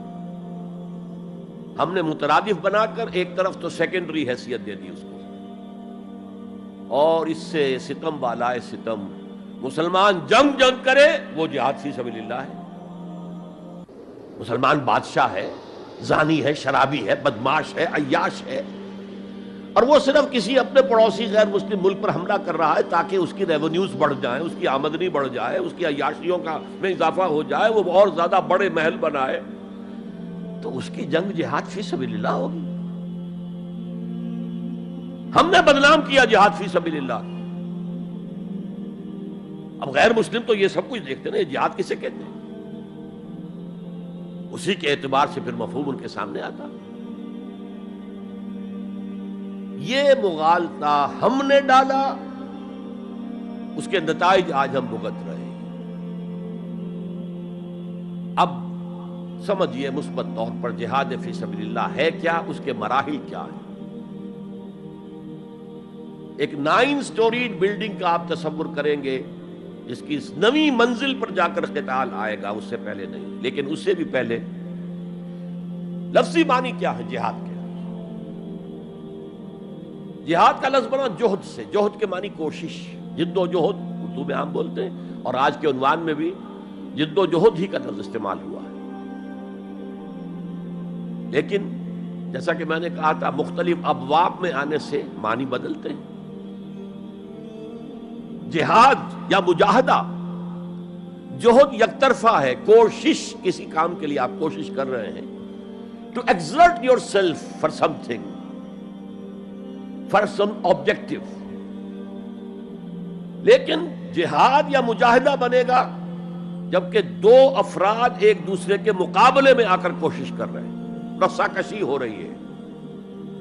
لہذا کوشش اور کشاکش، اس میں جو فرق ہے، رسا کشی، ایک ٹیم ادھر ہے ایک ادھر ہے، وہ رسے کو ادھر کھینچ رہی ہے وہ ادھر کھینچ رہی ہے، تو یہ دو طرفہ عمل ہے جہاد یا مجاہدہ. اسی طریقے سے قتل اور مقاتلہ یا قتال، کوئی شخص جا رہا تھا آپ نے شوٹ کر دیا، یہ قتل ہے، یک طرفہ عمل ہے. دو فوجیں آمنے سامنے ہیں، یہ ان کو قتل کرنا چاہتے ہیں وہ ان کو قتل کرنا چاہتے ہیں، یہ قتال ہے، یہ جنگ ہے. یا مقاتلہ ہے، دونوں مصدر ہیں یہ، جوہد، کوشش. اچھا انگریزی میں آپ کیا کہیں گے؟ To strive for something, کسی چیز کے لیے کوشش کرنا. اور جہاد کیا ہوگا؟ To struggle against something, وہ اگینسٹ ہوگا، اسٹرگل، محنت. اس فرق کو ذہن میں رکھیے. جوہد کوشش، ٹو اسٹرائیو کوشش کرنا. جہاد کشاکش، کھینچ تان، جہاں جوہد کے مقابلے میں آ جائے، وہ اس کو ناکام کرنے کی کوشش کرے، یہ اس کو ناکام کرنے کی کوشش کرے. ایک ویکنسی ڈکلیئر ہوئی ہے، اب آپ پورا زور لگا رہے ہیں، جو سفارش ہو سکے، جو کچھ ہو سکے کسی طریقے سے مجھے ملے. ایک اور شخص بھی زور لگا رہا ہے، یہ آپ کا جہاد ہو رہا ہے. اور قتل یک طرفہ عمل ہے، قتال جنگ ہے، دو طرفہ. اب دیکھیے یہ جو جہاد ہے یہ اس کائنات کی سب سے بڑی حقیقت ہے. Every living organism on this planet is continuously in jihad. آپ خود کہتے ہیں اسٹرگل فار ایگزسٹنس، مقابلہ نہیں ہوتا اس میں. کاروبار میں مقابلہ ہو رہا ہے، ملازمتوں میں مقابلہ ہو رہا ہے، مقابلوں کے امتحان ہو رہے ہیں. حیوانات، جرثومے، چھوٹے چھوٹے سے، اسٹرگل فار ایگزسٹنس. اسے جہاد زندگانی کہیں گے آپ، جہاد زندگی. Every living creature, every living organism is engaged in continuous jihad, struggle for existence. اس کو جہاد زندگانی کا لفظ دیا اقبال نے. یقین محکم عمل پہم محبت فاتح عالم، جہاد زندگانی میں ہے یہ مردوں کی شمشیریں. اچھا مسلمان بھی جب یہ کام کرتا ہے، جہد للبقاء، اسٹرگل فار ایگزسٹنس، اگر وہ شریعت کے احکام کے مطابق کر رہا ہے تو یہ عبادت ہے. اگر حرام ذریعے استعمال کر رہا ہے، غلط ذریعے استعمال کر رہا ہے، دھوکہ دے رہا ہے، جھوٹی قسمیں کھا رہا ہے، تو یہ حرام کے درجے میں چلا گیا. اور اگر آپ اپنی اس جہد بقا کو، جہاد وجود کو، جہاد زندگانی کو اسلام کے اصولوں کے مطابق کر رہے ہیں، یہ عبادت ہے. حضور نے فرمایا القاسم و حبیب اللہ، جو شخص محنت کر کے کماتا ہے وہ اللہ کا ساتھی، اللہ کا دوست ہے، حبیب اللہ. اور سب سے بہترین کھانا بتایا وہ ہے رزق جو اپنے ہاتھ کی کمائی سے ہو، محنت، مشقت. بہرحال یہ جہاد کا ایک آغاز ہے. میں نے کہا تھا یہ یونیورسل فینومینن ہے، یونیورسل، اس کائنات کی سب سے بڑی حقیقت یہی ہے. اس سے اوپر اٹھیے، انسانی سطح پر سب سے بڑا جہاد اپنے حقوق کا حصول، the freedom struggle. the struggle for self determination. کوئی قوم آ کر آپ پر حاکم ہو گئی، اس سے نجات حاصل کرنا، یہ جہاد فی سبیل الحریت. فی سبیل کسے کہتے ہیں؟ For the cause of, in the cause of. جہاد فی سبیل الحریت جائز ہے، سب کریں گے، سب کی آزادی حق ہے، کسی کو غلام بنا کر رکھنے کا کسی کو اختیار نہیں ہے. تو struggle for freedom it's a universal phenomenon. اور مسلمان بھی اگر کرے گا اور اللہ کی حدود کے اندر رہ کر کرے گا تو وہ بھی اللہ کے ہاں وہ اجر و ثواب کا مستحق ہوگا، بلکہ اگر جان دے دے گا شہید شمار ہوگا. اس لیے کہ حضور کی ایک حدیث ہے، من قتل دون مالہ فہو شہید. جو شخص اپنے مال کی حفاظت میں مارا گیا وہ بھی شہید ہے. اب آپ کہیں جا رہے تھے، آپ کے پاس کچھ مال ہے، جیب میں کچھ ہے، کوئی ڈاکو آ گئے آپ کو گھیر لیے. اب آپ کے پاس دو راستے، ایک تو آپ کہیں لو بھائی جو کچھ ہے یہ حاضر ہے، لے لو، میری جان بخشی کرو، اور ایک یہ کہ آپ ڈٹ جائیں. اس ڈٹ جانے میں اگر جان چلی گئی تو آپ شہید ہیں. من قتل دون مال ہی، تو مال سے تو 1000 گنا بڑی شے ہے حریت فی سبیل الحریہ. لیکن ہم نے کیا غلطی کی؟ فریڈم سٹرگل کو بھی جہاد فی سبیل اللہ کہہ دیا.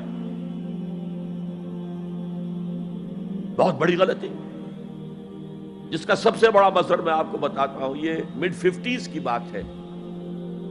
میں اپنے MBA سے فارغ ہو کر منٹگومری میں، جو اب سائیوال کہلاتا جا کر آباد ہو گیا تھا والدین کے پاس، الجزائر میں اس وقت فریڈم سٹرگل چل رہی تھی فرانس کے خلاف.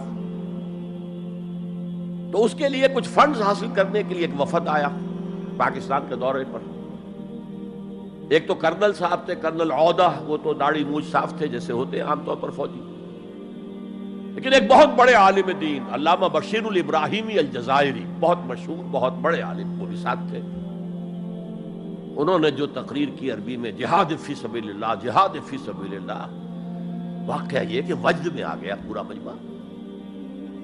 وہ لوگ تو وجد میں نہیں آ سکے ہوں گے جنہوں نے ترجمہ، جنہوں نے سنا ہے، لیکن میں عربی سے واقف تھا تو میں واقعتاً وجد میں آ گیا.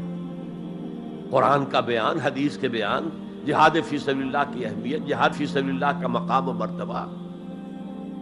اچھا جو بھی ہو سکا پیسے ہم نے جمع کیے، کمیٹی بنائی، تھیلی پیش کی. Now prepare for the shock. جب یہ جہاد کامیاب ہوا تو ایک سوشلسٹ ریاست قائم ہو گئی. How come؟ اگر یہ جہاد فی سبیل اللہ تھا تو اسلامی ریاست قائم ہونی چاہیے تھی. اگر درخت آم کا تھا تو اس میں نمولی کیسے لگ گئی؟ معلوم ہوا کہ ہم نے غلطی کی تھی. ہم نے اسے جہاد حریت کی بجائے جہاد فی سبیل اللہ کہہ دیا. بھئی جہاد حریت جائز ہے اور اس کے لیے جان دینا بھی شہادت ہے، لیکن آپ نے اس کو جہاد فی سبیل اللہ کیسے کہہ دیا؟ چنانچہ یہ نوٹ کر لیجئے کہ میں نے جب افغانستان میں روسی فوجیں داخل ہو گئیں تو جو وہاں پر ایک سٹرگل شروع ہوئی ہے، ریزسٹنس شروع ہوئی ہے، میں نے اسے کبھی جہاد فی سبیل اللہ نہیں مانا. جہاد فی سبیل اللہ کا نعرہ لگوا کر امریکہ نے فائدہ اٹھایا، مرے افغان، اور کام بن گیا اس کا آرک رائیول جو ہے وہ ختم ہو گیا. اور نتیجہ پوری دنیا بھگت رہی ہے کہ بائی پولر کی بجائے یونی پولر دنیا ہو گئی. اور وہ جو ایک پول ہے جتنا طاقت کے نشے میں اس وقت چور چور ہے، وہ آپ کو معلوم ہے، مجھے تفصیل میں جانے کی ضرورت نہیں.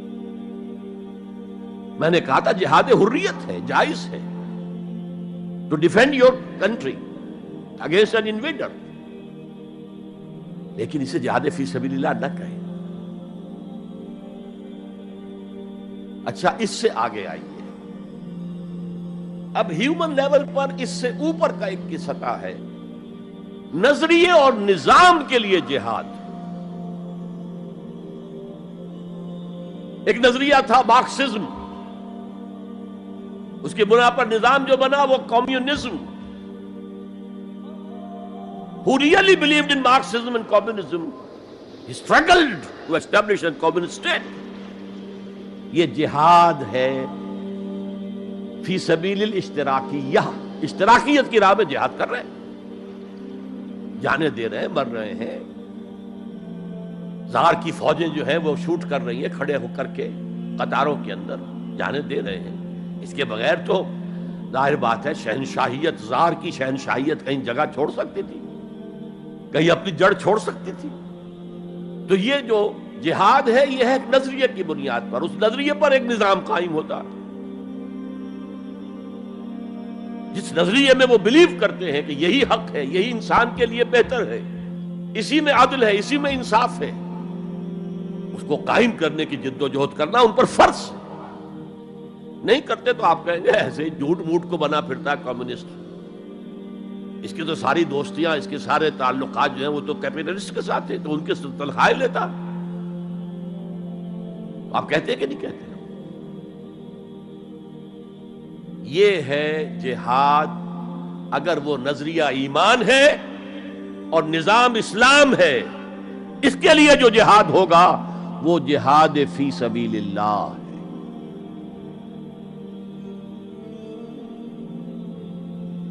کسی اور مقصد کے لیے یہ جہاد کو آپ جہاد فی سبیل اللہ نہیں کہہ سکتے۔ آپ ڈیموکریسی کے قیام کے لیے کسی بادشاہت کو ختم کر کے ڈیموکریسی کا نظام قائم کرنا چاہتے ہیں، جہاد ہے، جہاد فی سبیل الدیمقراطیہ، جہاد for the cause of democracy, جہاد فار دی کاز آف اشتراکیت۔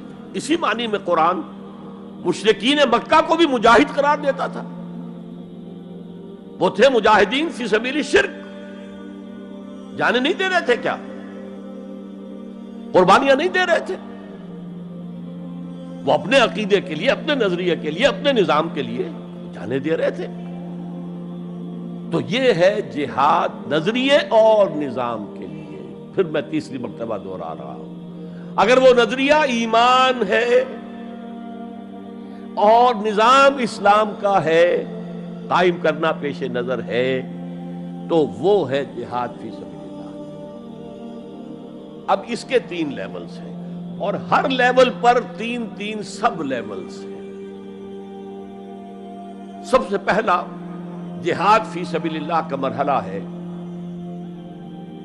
کہ ایمان دل میں آ گیا تو ایک کشاکش اندر شروع ہو جائے گی۔ میں اگر فرائیڈ کی اصطلاح استعمال کروں تو ایگو اور ایڈ یا لبیڈو میں تصادم ہوگا۔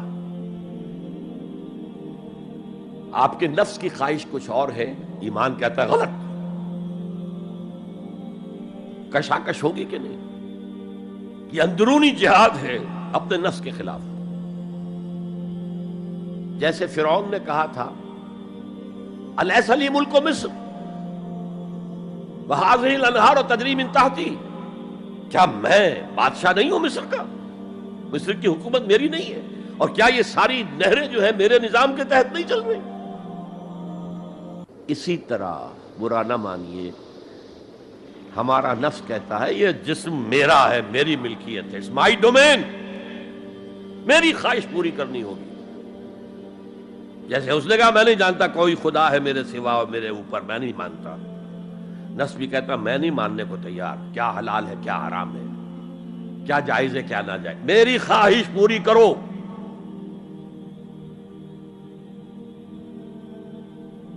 اس کے خلاف جہاد، یہ پہلی منزل کا جہاد ہے۔ اور آپ کو معلوم ہے 3 منزلہ عمارت ہے، تو بلند ترین تو ہے تیسری منزل، اہم ترین ہے پہلی منزل۔ پہلی منزل بنے گی تو دوسری بنے گی، دوسری ہوگی تو تیسری بنے گی نا۔ پہلی منزل یہ ہے اور اہم ترین یہ ہے۔ اسی لیے مولانا روم نے کہا نفس ما ہم کم ترس فرعون نیست، میرا نفس بھی فرعون سے کم نہیں ہے، لیکن ایراعون نیست، اس کے پاس لاؤ لشکر تھا، اس نے زبان سے بھی کہہ دیا تھا انا ربکم الاعلی، میں ہوں خدا۔ میرا نفس بیچارہ اس کے پاس کوئی لاؤ لشکر نہیں، زبان سے تو یہ کچھ نہیں کہتا، اندر یہی کہتا میں بادشاہ ہوں اس وجود کا، میری مرضی پوری۔ اسٹرگل اگینسٹ دس بیسر سیلف، ایک سیلف ہے اونچی سیلف، خودی، انا، ایگو، اور ایک ہے یہ بیسر سیلف، حیوانی جبلتیں جو اندھی بہری ہیں، جو حلال اور حرام سے انہیں کوئی غرض نہیں ہے، ان کے خلاف جہاد کرنا۔ آپ نے فرمایا صلی اللہ علیہ وسلم، المجاہد من جاہد نفسہ، اصل مجاہد وہ ہے جو اپنے نفس کے خلاف جہاد کر سکے۔ تمہارے اندر یہ دشمن تو بیٹھا ہوا ہے، تکڑا ہے، تمہیں کنٹرول کر رہا، چلے آؤ باہر کے دشمنوں سے جہاد کرنے کے لیے۔ تم نے ٹانگے کو گھوڑے کے آگے باندھ دیا۔ اور ایک دفعہ حضور سے پوچھا گیا، ای الجہاد افضل یا رسول اللہ، اے اللہ کے رسول سب سے افضل جہاد کون سا ہے؟ فرمایا ان تجاہد نفسک فی طاعت اللہ، اپنے نفس کے خلاف جہاد کرو، اسے اللہ کا مطیع کرو۔ یہ جو اندر کی کشمکش ہے، کشاکش ہے، یہ جہاد فی سبیل اللہ کا نقطہ آغاز، اللہ کا مطیع بنانا ہے نفس کو۔ اس کے ساتھ دو سب لیول اور ہیں۔ اس نفس کو بھڑکانے والی ایک قوت ہے انویزیبل، اور ویزیبل بھی ہے۔ انویزیبل قوت سب سے بڑی ابلیس، شیطان لعین، اور اس کے چیلے چانٹے جنات میں سے، اور ویزیبل میں انسانوں میں جو اس کے ایجنٹ ہیں، جو فحاشی کو کلچر کا نام دے، یہ اس ابلیس کے چیلے ہیں۔ ان کے خلاف جہاد نہیں کریں گے آپ، اگر آپ ان کے خلاف ایگریسو ایٹیٹیوڈ اختیار نہیں کریں گے تو آپ ان کے دباؤ میں آ جائیں گے۔ ان الشیطان لکم عدو فاتخذوہ عدوا، اے لوگوں یہ شیطان تمہارا دشمن ہے، اس کو اپنا دشمن سمجھو۔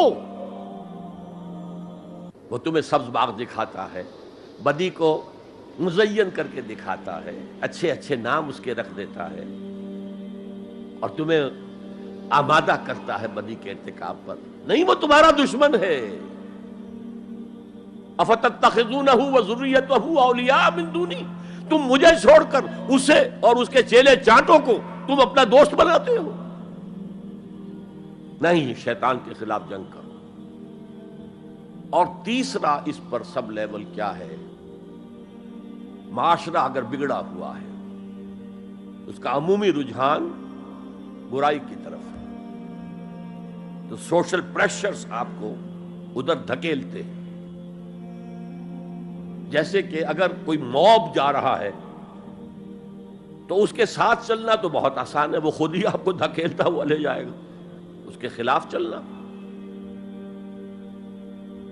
بہت مشکل کام ہو سکتا ہے۔ آپ بڑی زور لگا کے 4 قدم آگے بڑھیں، پھر کوئی ریلا آئے 10 قدم پیچھے لے جائے۔ تب دو ہی راستے ہیں، زمانہ بات و سازت تو بعد زمانہ بے ساز۔ یا تو پیسو معاملہ ہے، زمانہ تمہارے ساتھ سازگاری نہیں کرتا، چھوڑو تم زمانے کے ساتھ سازگاری اختیار کر لو، چلو تم ادھر کو ہوا ہو جدھر کی۔ ایک یہ ہے کہ نہیں، زمانہ بات و سازت تو بعد زمانہ ستیس۔ زمانہ اگر تمہارے ساتھ سازگاری نہیں کر رہا تو زمانے سے جنگ کرو، لڑو، ریزسٹ کرو۔ تو 3 جہاد ہو گئے فرسٹ لیول کے، 3 سب لیولز۔ نفس امارہ، اڈ، لیبیڈو، نفس حیوانی کے خلاف جہاد، اس کو بھڑکانے والے، وسوسہ اندازی کرنے والے، اس میں پھونکے مارنے والے، شیطان اور اس کی ذریت مانوی اور ذریت نسلی، جنات اور انسانوں میں جو اس کے ایجنٹ ہیں، ان کے خلاف جہاد، معاشرے کے خلاف ایک سٹرگل۔ اب یہ 3 جہاد آپ نے کر لیے، اللہ توفیق دے ہم میں سے ہر ایک کو۔ تو اب یہ جہاد آپ کے جسم سے باہر نکلے گا، خارج میں آئے گا۔ دوسری منزل ہے نظریاتی تصادم۔ اگر آپ نے ایمان کا نظریہ اختیار کیا ہے تو الحاد کا نظریہ رکھنے والے بھی موجود ہیں۔ آپ نے توحید کے نظریے کو اختیار کیا ہے تو مشرکانہ عقائد رکھنے والے بھی موجود ہیں۔ They are bound to resist۔ اس کے خلاف جہاد کرنا ہوگا، محنت کرنی ہوگی، اپنی بات کو دلائل سے ثابت کرنا ہوگا، اپنی بات کو اچھے انداز میں، حسن اسلوب سے لوگوں کے دلوں تک پہنچانا ہوگا۔ ظاہر بات ہے وقت لگے گا، جان کھپے گی، اور اگر آپ انتہائی سنسیئر ہیں، یہ آپ کا ایک لائف لانگ اور ہول ٹائم جو ہے آپ کی انگیجمنٹ ہو گئی ہے. اینڈ ٹائم از منی. جہاد بالمال، جہاد بالنفس، یہ ہے دعوت و تبلیغ کہہ لیں اسے، اپنے نظریات کو پھیلانا کہہ لیں. آخر مارکسسٹ نے اپنے نظریات کو پھیلایا پہلے پیور فلسفی کی سطح پر، ٹاپ انٹلیکچوئلز کو دنیا کے انہیں پوزیس کیا.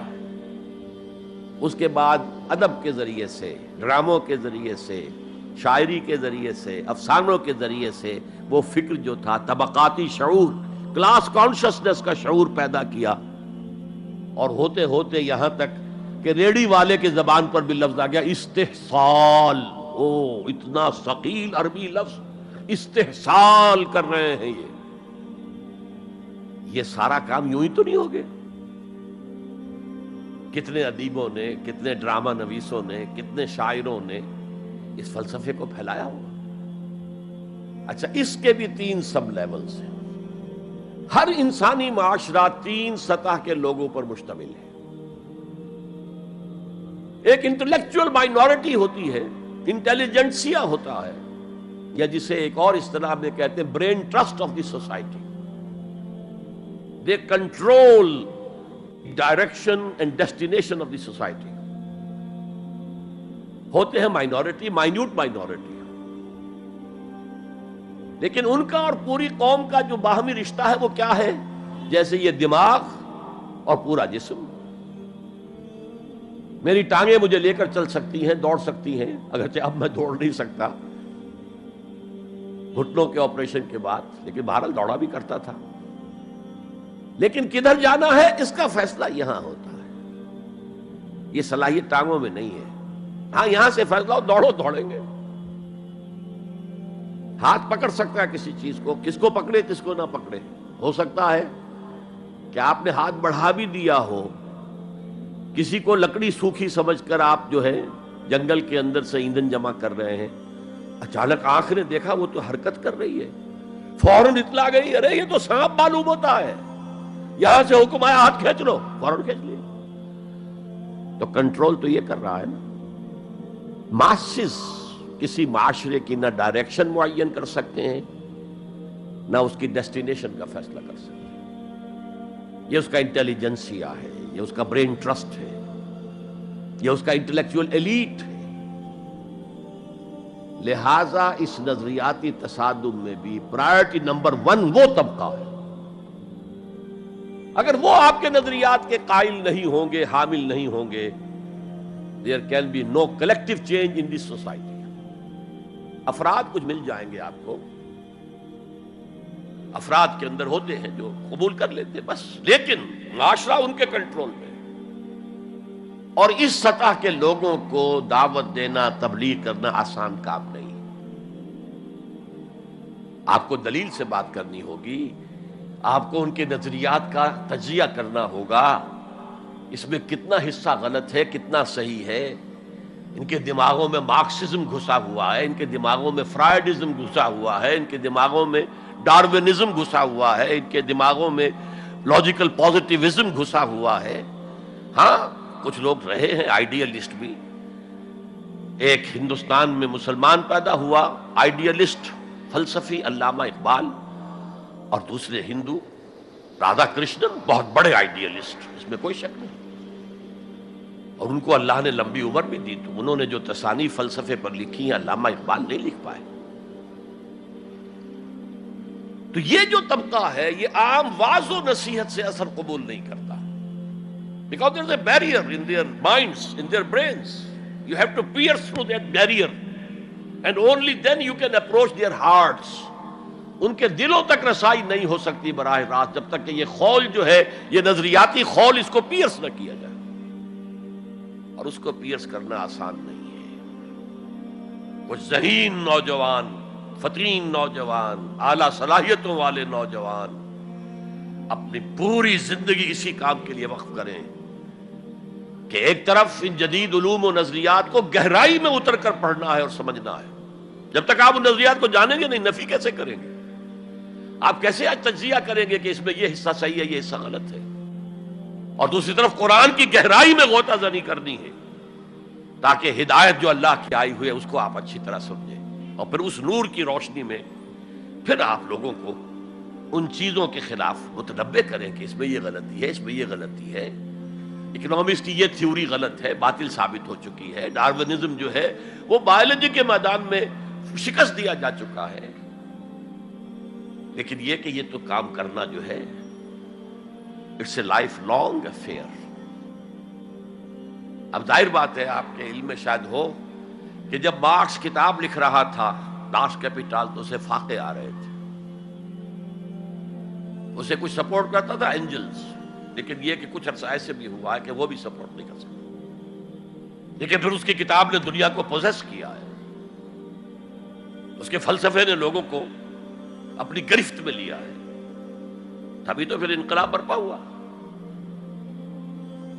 اسی طریقے سے جب تک کہ کچھ نوجوان اسے اپنا پوری زندگی کا کیریئر نہیں بنائیں گے، اس کا کوئی امکان نہیں ہے کہ اس طبقے میں آپ کوئی ڈینٹ بھی ڈال سکے۔ اور اگر یہ نہیں ہوگا تو society as a whole, the state as a whole will never accept any change. اس سے نیچے آئیے، عوام الناس، ان کے دماغ کلین سلیٹ کی طرح ہے، اس میں نہ کوئی خناس ڈارونزم کا بھرا ہوا ہے، نہ فرائیڈزم کا ہے، نہ مارکسزم کا ہے، کچھ بھی نہیں، کلین سلیٹ ہے۔ اس کو واعظ و نصیحت کے ذریعے سے ایسی بات جو از دل خیزت بر دل ریزت، دل سے اٹھے دل پہ اتر جائے، سادہ ترین زبان میں بھی بات کرو وہ قبول کریں گے، بس صرف اس کی ایک شرط ہے، آپ کا عمل بھی گواہی دے رہا ہو کہ آپ واقعی جو کہہ رہے ہیں اس پر خود بھی عمل پیرا ہے۔ یہ اگر پہلی منزل آپ سر کر آئے ہیں تب تو ٹھیک ہے، اگر پہلی منزل آپ نے سر نہیں کی اور آپ شروع ہو گئے مبلغ کی حیثیت سے، تو ایسا مبلغ جو ہے وہ اسلام کو بدنام کرے گا۔ وَمَنْ أَحْسَنُ قَوْلًا مِّمَّنْ دَعَا إِلَى اللَّهِ وَعَمِلَ صَالِحًا وَقَالَ إِنَّهُ مِنَ الْمُسْلِمِينَ۔ اس شخص سے بہتر بات اور کس کی ہوگی جو اللہ کی طرف بلائے اور عمل نیک کرے اور کہے کہ میں بھی مسلمانوں میں سے ہوں، میں بھی کوئی بڑا اونچا آدمی نہیں ہوں، کوئی بہت اعلیٰ تم سے برتر نہیں ہوں، کہ خاص لیول پر جب انسان دینی اعتبار سے پہنچ جاتا ہے تو اب سب سے بڑا فتنہ جو لاحق اسے ہو سکتا ہے وہ تکبر کا ہے، دوسروں کو بنظر استحقار دیکھنا۔ اگر یہ نہیں ہے، سنسیریٹی کے ساتھ اپنے مخاطب کی خیر خواہی اس کے ساتھ آپ بات کر رہے ہیں، تو یہ ہے موعظہ حسنہ۔ یہ میں جو کچھ بیان کر رہا ہوں یہ سورہ نحل کی آیت، ادعو الی سبیل ربک بالحکمہ، یہ ٹاپ لیول کے اوپر حکمت سے، دانشمندی سے، اور حکمت کسے کہتے ہیں؟ عقل کا سفر فطرت کی رہنمائی میں، اس کا نتیجہ حکمت ہے۔ عقل خالص کا نتیجہ فلسفہ ہے، فلسفے کی منزل سکیپٹسزم ہے یا ایگنوسٹسزم ہے، لا ادریت ہے یا ارتیابیت ہے۔ ثم لم یرتابوا آج ہم نے پڑھا ہے، وہی ارتیابیت ہے۔ تھرڈ لیول ہے کہ ہر معاشرے کے اندر کچھ جنہیں ہم سمجھیں گے کہ گمراہ کن طبقات ہیں، گمراہ کرنے والے، ان کی تبلیغی سول سروس موجود ہوتی ہے، انہیں تنخواہیں ملتی ہیں اسی کی کہ وہ آپ کے نظریے کی نفی کریں اور اپنا نظریہ، اپنا عقیدہ پھیلائیں۔ یہ لوگ ادھار کھائے بیٹھے ہوتے ہیں، یہ سمجھنے کے موڈ میں کبھی نہیں ہوتے، ان کا تو انداز مناظرانہ ہوتا ہے، بس سمجھنا سمجھانا پیش نظر نہیں ہوتا۔ You have to meet them in their own elements۔ اگر نہیں کریں گے تو عوام الناس پر بہت برا اثر ہوگا، عوام الناس جو ہیں وہ تو پھر زیر اثر آ جائیں گے ان کے، جیسے کہ پادری فینڈر آیا تھا انڈیا میں، ابھی جب کہ ایسٹ انڈیا کمپنی کی حکومت شروع ہوئی تھی، کلکتے ہی سے انگریز شروع ہوئے تھے، کلکتے ہی سے مشنری ورک شروع ہوا تھا، وہیں پہلا پریس لگا تھا، وہیں اردو کی بائبل چھپی تھی، اور اس نے تمام مسلمان علماء سے مناظرے کیے، بنگال کے، بہار کے، یو پی کے، سب کو ہراتا ہوا، شکست دیتا ہوا دلی پہنچ گیا، اور دلی کی جامع مسجد کی سیڑھیوں پر کھڑے ہو کر اس نے اعلان کیا، اے مسلمانوں، میں وہاں سے یہاں تک آ گیا ہوں، تمہارا کوئی عالم میرا مقابلہ نہیں کر سکا۔ اس کی وجہ یہ کہ ہمارے علماء نہ بائبل پڑھتے تھے نہ تورات پڑھتے تھے، ان کا اصل سبجیکٹ تھا فقہ، اس لیے کہ انہیں سرکاری جو حکومت مسلمانوں کی تھی اس کے اندر قاضی اور مفتی کے عہدے اور قاضی اور خطیب جامع مسجد کے یہ عہدے تھے، تو سول سروس کے لیے جو نصاب بنا ہوا تھا وہاں اس میں قانون کی اہمیت تھی سب سے زیادہ، تو فقہ پڑھتے تھے، اور وہ لوگ تیار ہو کر آتے تھے پوری طرح عربی سے واقف ہے، قرآن سے واقف ہے، تو مقابلہ کیسے ہو؟ اور اگر اس وقت کوئی شخص مقابلے میں نہ آ سکتا، ایک تو عجیب بات نوٹ کیجئے کہ اس وقت اسلام اور توحید کا دفاع کرنے والا سب سے بڑا ایک ہندو تھا، راجا رام موہن رائے،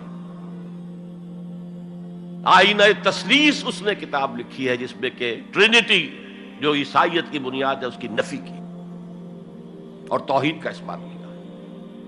بہرحال پادری فینڈر کے مقابلے میں کوئی اگر نہ آتا تو کیا اثر ہوتا علماء پر؟ ویسے ہمیں انگریزوں نے فتح کر لیا، ہمارے مذہب کو عیسائیوں نے فتح کر لیا، لیکن اللہ کا فضل ہوا، کرم ہوا، ضلع مظفر نگر کا ایک قصبہ کیرانہ ہے، مولانا رحمت اللہ کیرانوی رحمت اللہ علیہ، وہ میدان میں آئے، انہوں نے شکست فاش دی، فینڈر کو بھاگ گیا ہندوستان سے۔ تو یہ جدال اس کو قرآن کہتا ہے، مناظرہ نہیں، عام لفظ استعمال ہوتا ہے مناظرہ، قرآن کہتا ہے مجادلہ، لیکن اس کے لیے بھی کیا کہتا ہے؟ جدال بھی کرو تو خوبصورت طریقے سے، گالم گلوچ نہ کرو، لوگوں کی توہین نہ کرو، ان کے جھوٹے معبود ہیں تو انہیں گالیاں مت دو، شریفانہ انداز میں بات کرو۔ یہ تین لیولز دعوت، ظاہر بات ہے کہ اس طرح کے مناظرے کے لیے بھی اسپیشل ٹریننگ کی ضرورت ہوتی ہے۔ اگر آپ ان مذاہب کی گہرائی میں نہیں اترے ہوئے، ان کی تاریخ کی جو ہے پورا پس منظر آپ کو معلوم نہیں، ان کے اسکرپچرز کو آپ نے نہیں پڑھا ہے، تو آپ کیسے کریں گے مناظرہ؟ تو یہ تین سب لیولز ہیں دعوت و تبلیغ کے، جہاد کے، جس میں جان بھی لگتی ہے، مال بھی لگتا ہے۔ ایک ادعو الی سبیل ربک بالحکمہ for the elite, intellectual elite, والموعظۃ الحسنہ فار دی کامن ماسز، وجادلہم باللتی احسن، اور جدال اور مجادلہ کرو ان کے ساتھ، لیکن بہت عمدہ طریقے سے، خوش اسلوبی سے، اس میں تہذیب ہونی چاہیے، شائستگی ہونی چاہیے، اگر وہ کہیں اس سے نیچے گر رہے تو مت گرنا۔ 2 لیولز اور 6 سب لیول ہو گئے، اب آئیے اس کا چوٹی کا جہاد ہے نظام کو بدلنا۔ مارکسزم کو مانا ہے تو فرض ہے کہ کمیونزم نافذ کرو، یہ سخت ترین مرحلہ ہے، اس لیے کہ ظاہر بات ہے کہ خلا تو کہیں ہے نہیں، کوئی نہ کوئی نظام تو ہے، اور وہ نظام اپنے آپ کو ڈیفینڈ کرتا ہے، وہ سٹیٹس کو وہ چاہتا ہے، اس کے ساتھ جو پریویلیج کلاسز ہیں وہ چاہیں گی نظام یہی رہے، اسی کی شاخوں پر تو ہمارے آشیانے بنے ہوئے ہیں، ہمارے گھونسلے، ہمارے مفادات پر زد پڑ رہی ہے۔ Grid up your lines, resist them. یہ معاملہ ہے جس میں تصادم آتا ہے، نظام تصادم کے بغیر نہیں بدل سکتا۔ دعوت کے ذریعے آپ سلیم الفطرت، سلیم العقل لوگوں کو کھینچ لیں گے، لیکن لاتوں کے بھوت باتوں سے نہیں مانتے، جن کے ویسٹڈ انٹرسٹ ہے وہ نہیں چھوڑیں گے۔ ان میں سے بھی ہو سکتا ہے نکل آئے، ابو بکر صدیق انہی میں سے تھے، عثمان غنی انہی میں سے تھے، لیکن نکل آتے، لوگ نکل آتے، لیکن اکثریت ان کی وہ ڈٹ جاتی ہے۔ گارڈ اپ یور لائنز، اپنے مفادات کا تحفظ کرو، بچاؤ اپنے مفادات کو۔ تو تصادم بیکمز انیویٹیبل، انیویٹیبل، انیویٹیبل۔ اس تصادم کی بھی 3 سٹیجز ہیں، وہی میں نے کہا تھا نا، 3 سب سٹیجز ہر سٹیج پر۔ پہلی یہ ہے جسے پیسو ریزسٹنس کہا جائے گا۔ ظاہر بات ہے کہ کانفلکٹ تو انقلابی لوگوں نے پیدا کیا ہے نا، معاشرہ تو بس رہا تھا، غلام اپنے قسمت پر شاکر و صابر تھے، غربا کہتے تھے ہماری تقدیر ہی یہ ہے، ٹھیک ہے، اسی لیے تو مارکس نے کہا کہ یہ اوپیم آف دی ماسز ہے مذہب۔ اس نے کانفلکٹ کس نے پیدا کیا؟ جس نے کہا یہ غلط ہے، یہ نظام صحیح نہیں ہے، یہ ریپریسو ہے، یہ ایکسپلائٹیٹو ہے، یہ ڈسکریمنیٹو ہے، اس میں تقسیم دولت کا نظام غلط ہے۔ ایک طرف ارتکاز دولت ہے، دوسری طرف احتیاج ہے، بھوک ہے، مفلسی ہے، قلاشی ہے۔ جو یہ کہتے ہیں تو گویا کہ ایک تالاب پرسکون تھا، اس نے پتھر تو آپ نے مارا نا، اب جو لہریں اٹھیں گی تو be prepared to face the music. چنانچہ اور مارو ان کو قتل کرو، ان کو جیلوں میں ٹھونس دو، ان کو یہ کرو، ان کو وہ کرو۔ اس سارے معاملے میں پہلی سٹیج ہوگی اس نظریاتی اور نظام کے تصادم میں ٹیک آل پرسیکیوشن وداؤٹ اینی ریٹیلیشن۔ اگر آپ وائلنٹ ہو گئے فرام دی ویری بگننگ تو جو پاور اس وقت ہے موجود، جو نظام ہے اس کو ریپرزینٹ کرنے والی جو حکومت موجود ہے، وہ آپ کو کرش کر کے رکھ دیں گے۔ You have to buy time. اور اس کے لیے کیا ہے؟ وہ تمہیں مارے تم جواب نہ دو، وہ گالی دے تم انہیں دعائیں دو، وہ پتھر مارے تم پھول پیش کرو۔ ادفع باللتی ہی احسن، بہترین انداز میں دفاع کرو۔ اسے کہتے ہیں پیسو ریزسٹنس۔ حضور کی سیرت میں پورے 12 برس یہ حکم تھا، this was the order of the day, no retaliation whatsoever, no raising of hands even in self defence. اور یہ میں آپ کو بتا چکا ہوں، مہاتما گاندھی نے کہا، سرحدی گاندھی عبد الغفار خان سے، کہ میں نے یہ عدم تشدد جو ہے، تشدد کا جواب تشدد سے نہ دینا، یہ میں نے سیکھا ہے حضرت مسیح سے اور حضرت محمد سے صلی اللہ علیہ وسلم۔ حضرت مسیح کی زندگی پہلی سٹیج ہی پر تک رہی، آگے کی وہ مہم چلی ہی نہیں، اس لیے کہ آپ کو ریسپانس ملا ہی نہیں۔ کہتے ہیں کل 72 آدمی ایمان لائے تھے ان پر، اور ان میں سے بھی 12 تھے جو ان کے مخلص ساتھی تھے، حواریین تھے، ہر وقت ساتھ رہتے تھے، اور ان میں سے بھی ایک وہ تھا جس نے غداری کر کے گرفتار کرایا ہے، ان کی اپنی روایت کے مطابق۔ اس کو چھوڑیے، تفصیل میں نہیں جانے کی ضرورت نہیں۔ تو بہرحال اس سے اگلی سٹیج کیسے آتی؟ دعوت وہ دیتے رہے، دعوت دیتے رہے، وعظ کہتے رہے، یہ سب کچھ کرتے رہے، سیکنڈ سٹیج تک رہے، تھرڈ سٹیج تک تو جب تک کہ قوت حاصل نہ ہو you can't proceed. If there's no response you can't go forward.